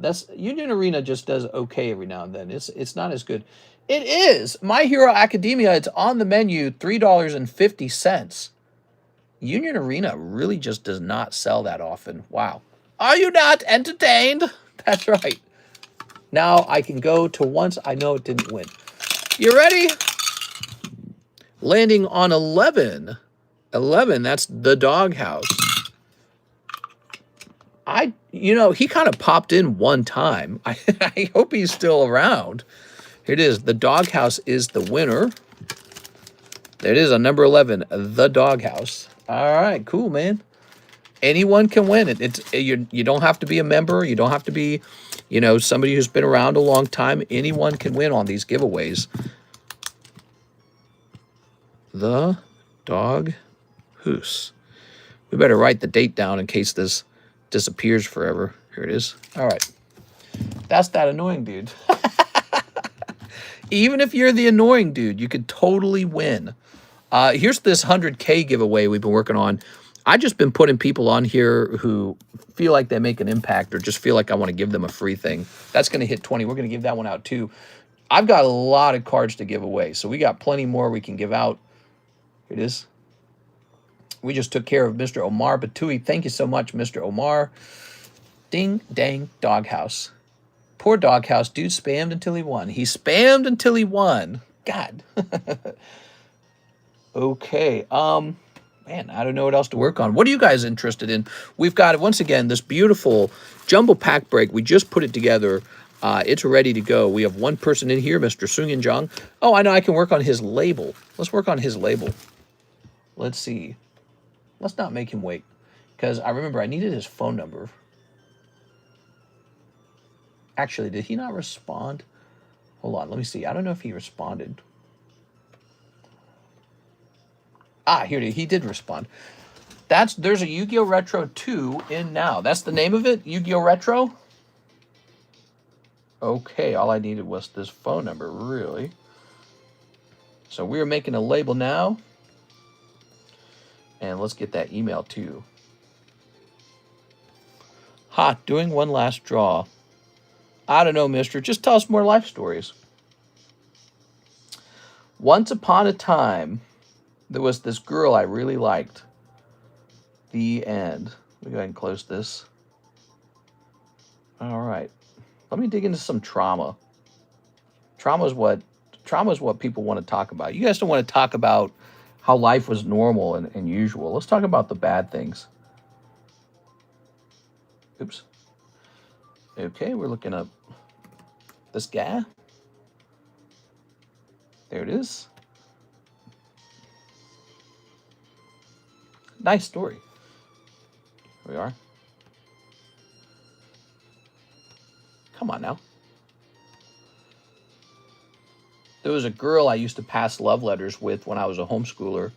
And now I've got this suitcase. That was one of the only things I took with me when I left home. I have a suitcase, and it's full of those love letters. And I didn't throw them out. And but I didn't want my family obtaining them. They never knew. They never knew I talked to anybody in that style. We are okay. Let's see. This is going to say, actually, no, it is playing card. Oops.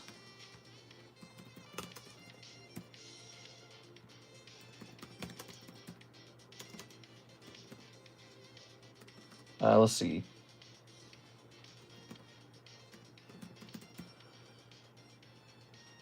The weight is going to be about 4 ounces, maybe. And value, we're going to set the value to 0. Is that possible?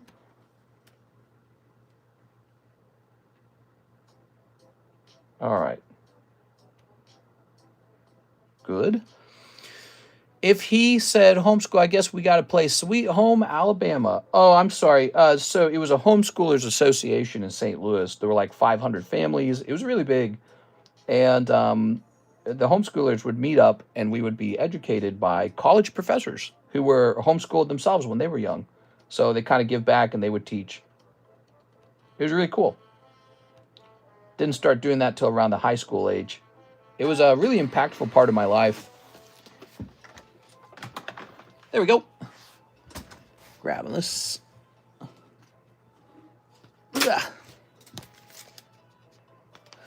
Very nice. Time to bring back the walking streams before it gets cold, mister. Yeah, actually, you know, now's a pretty good time to do the walking streams. It's good weather outside, but I don't know if I would do it late at night again this way. I don't think we'd do it in the middle of the night. I think there was a problem with that too. Like the sun would come up while we were walking. I get that sun in my eyes, and my heart rate would be elevated, you know, and then it was time to go to bed, and I'd just lay there awake. Like I couldn't go to bed. Oh, that's interesting. Yeah, so it was the Homeschoolers Association of St. Louis, the largest homeschooling group in Missouri, and it was a big group, a lot of families. It was about 500 families, and we had like sort of like classrooms. There was a big Catholic church who gave us, I don't know how they did this, but they gave us like a whole classroom, like a school. It was weird.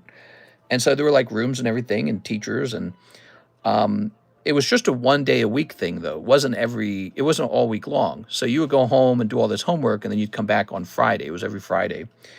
And it was a really good part of my life. The homeschoolers, they're really nice people. They are, you know. It's almost like the Amish or something, okay? You know how you're around the Amish and you just know they're not horrible people? It's the same concept, but the homeschoolers aren't as underdeveloped as the Amish. You know what I'm saying? Andrew Martin, Radiant Alakazam. Okay, here you go. And $5 towards Slab Away. You got it, man. Have a great night. Have a nice night, Troy.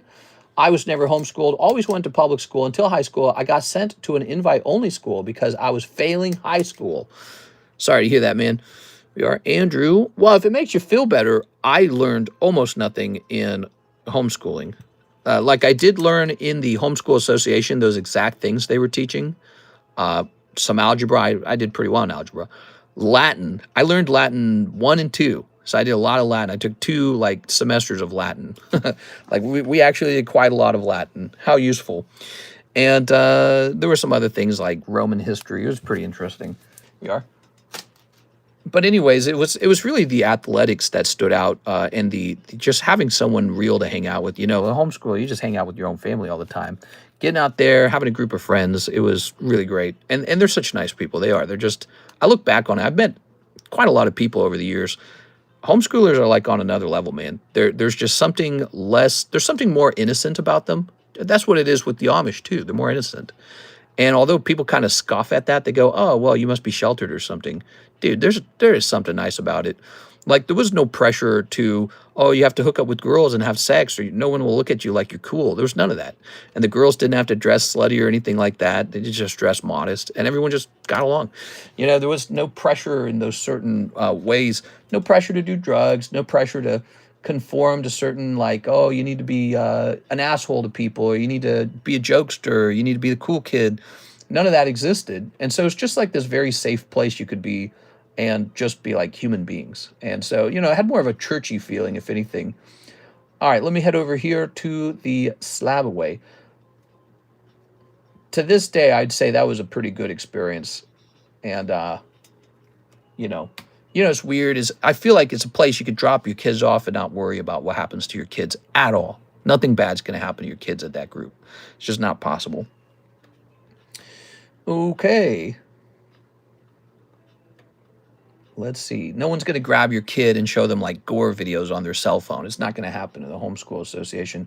Mr. Victor, he says, for the jumbo pack break. Hell yeah, dude. All right, we need 2 more people for the jumbo pack break. My high school was a battleground. Yeah, I hear about that kind of stuff. I hear about the bullies and the fighting. 0 bullies, 0 fighting. There was absolutely 0 violence at all. We are. Instead, we would have like an hour, not an hour, I'm sorry, more like 20 minutes. We'd have a 20 minutes where we'd go say a prayer together, and then we'd go begin our sports, which that would last for like an hour and a half. And we'd come back and have lunch. It was really nice. It was actually very lovely. And again, I've just experienced a lot in life. At this point, at the age of 36, I've been in different groups. I've been to college. I've been to 2 colleges. I've had various jobs. I've met lots of people. I've met lots of people online. Nothing beats the feeling of the Homeschool Association. So it's so honest, so kind of like pure and innocent, but not literally Amish. You know, people were not coming in on horse-drawn carriages. These were real people who live like in society and all. It's just they didn't want their kids to participate in public school. Some people might be thinking about that today with all the school shootings. How many people here have a kid, or if you did have a kid, you'd be thinking, gosh, I wonder if I should do some of it. Should be, not all of it maybe, but some of it maybe should be homeschooling. It's a temptation, but I don't think everyone can afford to do it because you have to have a stay-at-home wife or a stay-at-home husband or something. So it's almost like a luxury. You can't all do it. Here's Mr. Miguel. He says, 10 to my slab away and a trick-or-trade for me and a trick-or-trade for the next buyer. Pass out singles I have in a sack. What? Let me put this toward your slab away. Thank you, Mr. Miguel. All right, so this shall move from 90 to 80. Wow, you're real close to the end of it. Let's see. That's interesting, mister. I was homeschooled, but it was just me, no interaction with other kids. I assumed mister was a vampire. Churches don't pay taxes. They love to rent out space. You got a chess club there? We did have kids who loved to play chess, and I beat them all. But there was this kid, I really appreciated him. His name was Hans Brendy, and he was this really nerdy little kid who's younger than me, and he almost beat me. And I thought, dang, this kid's smart. You know what he later become? A software engineer. And I was not surprised at all. And his father was actually my writing teacher, and that guy was really smart too. So his whole family was really smart. So 1 trick-or-trade and 1 for the audience. He became a software engineer, and he got to work on like some kind of important app or something like that. How neat is that? And so that kind of shows you can be a homeschooler and still go off to do difficult scientific jobs. I was a homeschooler. My education wasn't even that good. I didn't do the work, and my parents didn't make me work. They made me work in the garage so that we had enough money because we were so broke all the time. Yeah, it's like I had a real job, but at like the age of 13, and that did not change. I didn't do much school. And I still graduated with the tech degree, and I got a tech job too until I did YouTube. So it's, you know, you can homeschool and still make it. You just have to have the drive and the desire to make it. Look at that dark gray. Ooh. So that's for you, Mr. Miguel. And then this pack is for the next buyer. There we go. Very nice. But yeah, I mean, there were a couple rules in the homeschooling group. And one of those rules was no kissing girls. So there were girls and there were boys, but you weren't allowed to really date. You weren't allowed to be together. You couldn't hold hands. There were a lot of parents who homeschooled their children, and they would volunteer basically to watch everybody. So you couldn't get away with anything. They were all watching. And there was a boy who was dating one girl, but it was so like conservative. It was so careful. But other than that, nobody really dated. There was no kissing at all. But you could hang out with girls, boys your age, and there was just no pressure. There was no pressure to have any kind of sexual tension. There was no pressure to be like, hey, let's go make out or anything like that. And there is definitely a wholesomeness to that I wouldn't trade it. This is a gift from Mr. Miguel to the next buyer. Here's Mr. Jonas, 2 manga Dragon Balls and 2 Z packs of the Dragon Balls. You got it, man. So it looks like what you've ordered are 2 of these. Okay. That's kind of the same rule at most schools, but they let it slide. It's one of those rules, but no one cared. Sure. I get it. 2 manga. They would not let it slide here. You would probably get in trouble. You risk getting kicked out of the group. That's what you would risk, and it would be very embarrassing. There we go. All right. Yeah, they wouldn't tolerate any hanky-panky at all. No way. All right. Now, I don't even think the girls would want to kiss you. They'd be like, kissing's bad. There we go. You can marry me and kiss me. That's how it was. You know, we can get married and then you could kiss me, but not before. Oops. There we go. All right. But it took a lot of pressure off, I'd say. And there was 0 drugs. Not a single kid did drugs. There was not even a talk about drugs. Nobody talked about it. There wasn't like, oh, yeah, who's going to, hey, bro, let me hit that jewel. There was none of that at all. 0. Absolutely 0 of that. And mostly what people talked about was sports and their grades, really. Sports and their grades. So if you did well, everyone kind of cheered for you. And if you did bad, you got made fun of. So it really mattered if you got good grades. That's what everyone was impressed by. And if you did bad, they made fun of you. You got teased a lot. They'd be like, oh, you didn't do very well, huh? Turtle. This guy. Oh. Loads of drugs in my high school. Did you ever get smacked by the nuns? No, there were no nuns. There were no nuns. There were no priests. But just a lot of parents, and parents who really cared about the quality of the education and they cared about the development of their kids. They're like micromanaging their kids' education, basically. That's, you know, if you think about it, that's kind of what a homeschooling group is. It's a bunch of moms who are like micromanaging their kids' development. They really don't want public school having any outcome, any control over it. They're like, There we go. My sister had a big fear of nuns. Oh, I knew a nun because I was Catholic.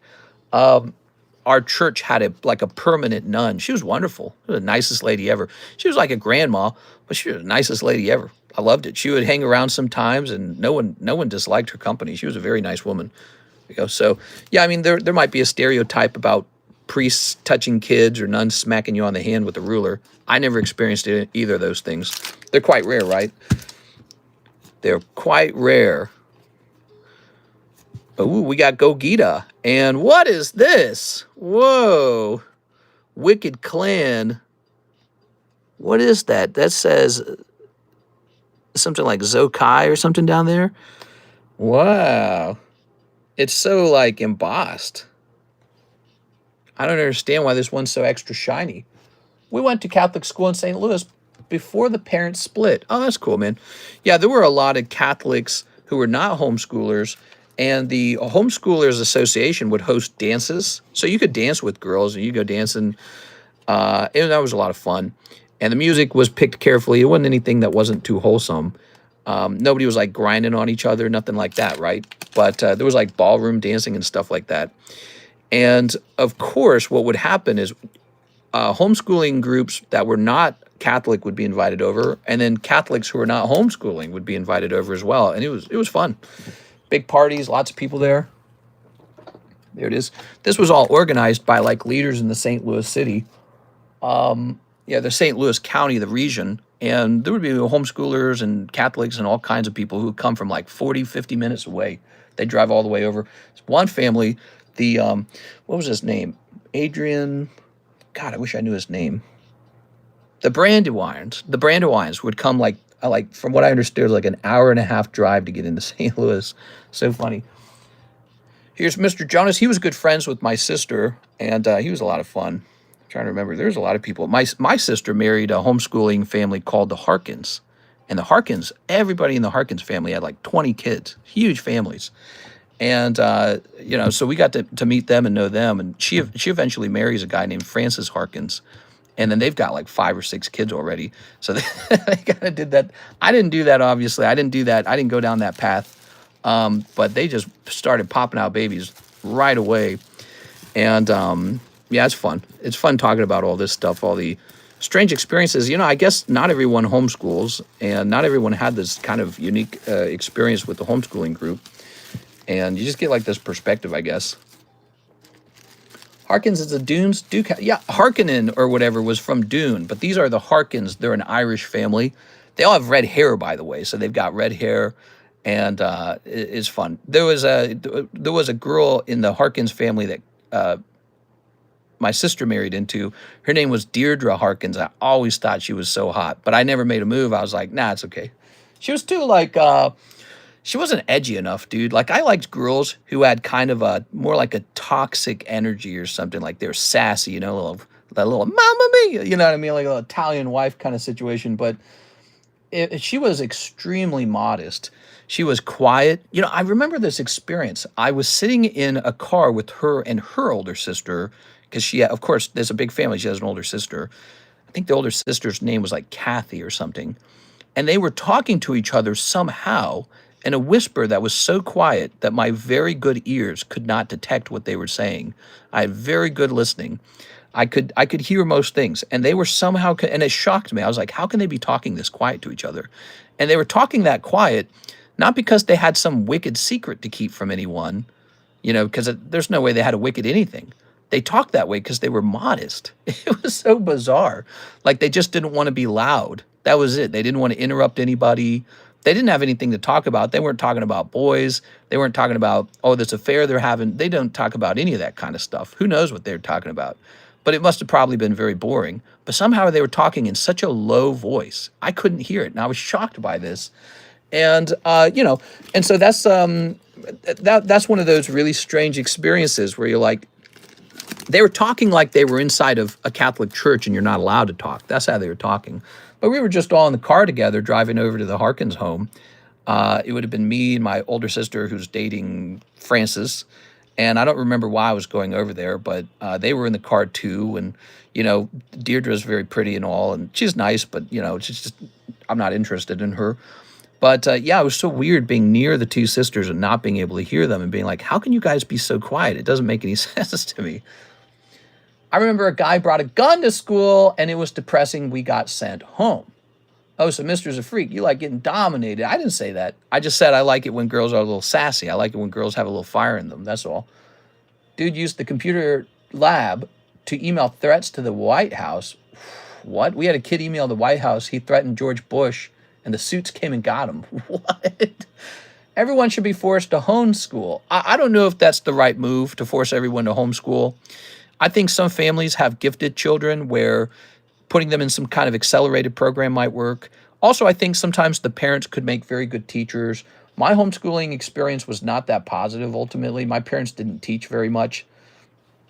I should take that back. My mom was a very good teacher up to like middle school grade. She was very good, actually. She worked very hard at it. She was very organized. She had a lot of kids, and she put a lot of time and effort into it. After middle school, once you get into the high school stuff, the tough stuff, you know, you're starting to get into algebra and pre-calc. She's like, good luck. She gives you a book and you're by yourself. So she doesn't teach you squat after a certain point. She doesn't even look at you. She just says, here's your book, go learn this stuff. And of course, you know, you being a young boy or teenage guy, you're not going to learn pre-calc. You're going to teach yourself pre-calc? Who even cares? And in the meantime, you're making money working for your dad's home business. And both your parents want you to do that because you're very close to losing your home because you don't have enough money. So I didn't do much learning in those high school years, except for when I was with the Homeschooling Association and had proper teachers and structures and a social structure that expected me to do well with grades. And so, you know, I did some algebra, I did some geometry really well. And those teachers were wonderful. What was the name of the algebra teacher? His name was... wow, it's sad. It's been so long, I don't remember his name. Wow, sad. I guess you get old enough to forget names. I'm 36 now. I must have been there when I was like 15. Yep, can't remember. Anyways, he was a great algebra teacher, and one of the reasons he was so good is because he wouldn't just like teach like formulas and how to do them, like the quadratic equation. He would take subjects that are very fascinating in algebra and explain them really well to us. So he was kind of, I remember this one lesson he taught a long time ago about, he was talking about some really abstract ideas. But he was talking about how a lot of algebra starts to get into this sort of like subject where you're measuring things in this way, piece by piece, right? And that's kind of how the equations start to work as you head into calculus. And he says, you know, eventually you start measuring these, right? So you start measuring these curves, right? And he says one of the problems, one of the reasons that the mathematics is never perfect, is never perfectly accurate, there's like leftovers, is because if you could zoom into this sort of like curved line on the molecular level, the problem is there is no such thing as a curved line. It doesn't exist. At the molecular level, there's no curved line. It's just an illusion of being curved. And instead it's just molecules, and we're not accurately measuring the molecules piece by piece. And so it was really fascinating because he sort of introduced us really well to this concept that mathematics is not precise. Like it is to the point that you can build engines and stuff, but it's not precise enough to truly measure the world. And he was introducing me to these ideas at like 15 years old. He's like, what side of the line do we measure when you're measuring? So does the line have space? Are we measuring this side of the line or this side of the line? Which side are we measuring? And you know, if you get zoomed in and you're looking at a line and it looks like this, you know, what corner are we measuring when we're measuring this in mathematics? You can't really answer that either. And so mathematics is, you know, it's this field of actually a lot of theory. In school, like in high school, you learn equations that really smart mathematicians figured out that are useful for building stuff like engines or computers. But at the higher end of mathematics, they're still trying to solve the world. They have not actually figured a great deal of it out. And some of the fun stuff I learned in college, I remember this. Computers deal with a certain type of infinity that you don't think about. Usually when you think of infinity, you just think of it going this way and this way. We took a class where we had to deal with a different idea. What happens when a number gets infinitely small? And computers deal with both forms of infinity, if you didn't know that, because computers actually deal with a lot of infinity problems. Computers have leftover, you know, they do a lot of calculations. A whole computer is really just a big calculator. That's really all it is. A computer is a calculator, right? It does ones and zeros, but it makes it look really good while it does it. And unfortunately, the mathematics that a computer does eventually ends up with leftover numbers. We were just talking about leftovers with this curved line, right? Because you can't measure it perfectly. Computers run into problems where they don't get exact measurements either. And so they can run into this infinity issue as the, you know, like the decimal unit is starting to get larger and larger. You know, it's just building up further and further and further. And computers will have crashes and stuff like that because of internal software problems like that haven't been caught in the software or figured out in the software. And it's really hard to perfectly get rid of all problems. Actually, these days, computers don't really crash too often. But if you grew up in the 90s and the 2000s, the early 2000s, they crashed all the time. Software crashed all the time. Video games crashed all the times. And many of the times that they crashed is because they were struggling with infinity, infinitely small. You know, so infinitely small is interesting because you're looking at like 1, 0.1, 0.0.1. And this can go on for all infinity, this smallingness of something until it's almost zero, but it's not actually zero. How does a computer deal with that? It's not zero, it's just infinitely small. But it still exists. A digit exists out there in the infinity of the smallness, like your pee-pee size. But yeah, it's a fun subject in computer science, and it's unsolved. It's actually unsolved. They don't have a solution for it. You have to write software catches that run into the mathematical problems, both in the upper level of the software, where you and I are writing a piece of software like a video game, but also in the, what do they call that? In the, you know, the Microsoft operating system. So they got to catch it there. But then also down into the lower level software where you're dealing with like the registers and the hardware, these mathematical problems occur everywhere in the computer, and they have to have some kind of catch so it doesn't crash your computer. So if you recall in the past, video games, apps, cell phones, laptops, desktops, they all crashed all the time. And they've slowly stopped doing that to a certain degree. That's because people are just getting better and better at dealing with these problems right here, and probably other problems too. But they're mathematical in nature. All of it's mathematical in nature because, again, that's all a computer is a big calculator. So anyways, he was really good at introducing us to those good ideas. And he was just a homeschooler teacher. And guess what? He was a professor, right? And he would come in and teach us for like an hour and then he'd leave. And guess what? He was homeschooled when he was younger. How cool is that? And they all were. They were all originally homeschoolers themselves. So it's very cool stuff. And I really enjoyed his company. He had a really good personality. So there's no wonder that he was a teacher. Yo, come outside. I got a question. Oh, it's 10,000 bees. He just has a question. Okay. All right, guys. Well, I think now is a great time to wrap up. If you could go back with my boxing knowledge, nobody would hurt me. I had to drop out from fighting bullies. It took them 3 days to find out who was. All we got told was that it was a false info and they got no private info on us. What? During COVID, a kid got into the... All right, so there's no orders in the queue. I'm sorry, we don't have the new set yet, Mega Evolutions. We'll have that soon enough, I'm sure, but probably in like 5 days. That's my bet. We'll see what comes, because we might actually get that new Weiss Marvel 2 set very soon. I was told it was shipped toward me, so that might be coming soon. Hope to see you guys for the Tuesday daytime stream. This has been the Monday stream, right? Monday nighttime stream, yes? Yes, it has been. Okay, the Monday nighttime stream is good. Please take a second, smash that subscribe button. We're heading toward 100,000 subscribers. I'd love for you guys to hang out again in the next stream. All right, I'll see you guys there. See you later.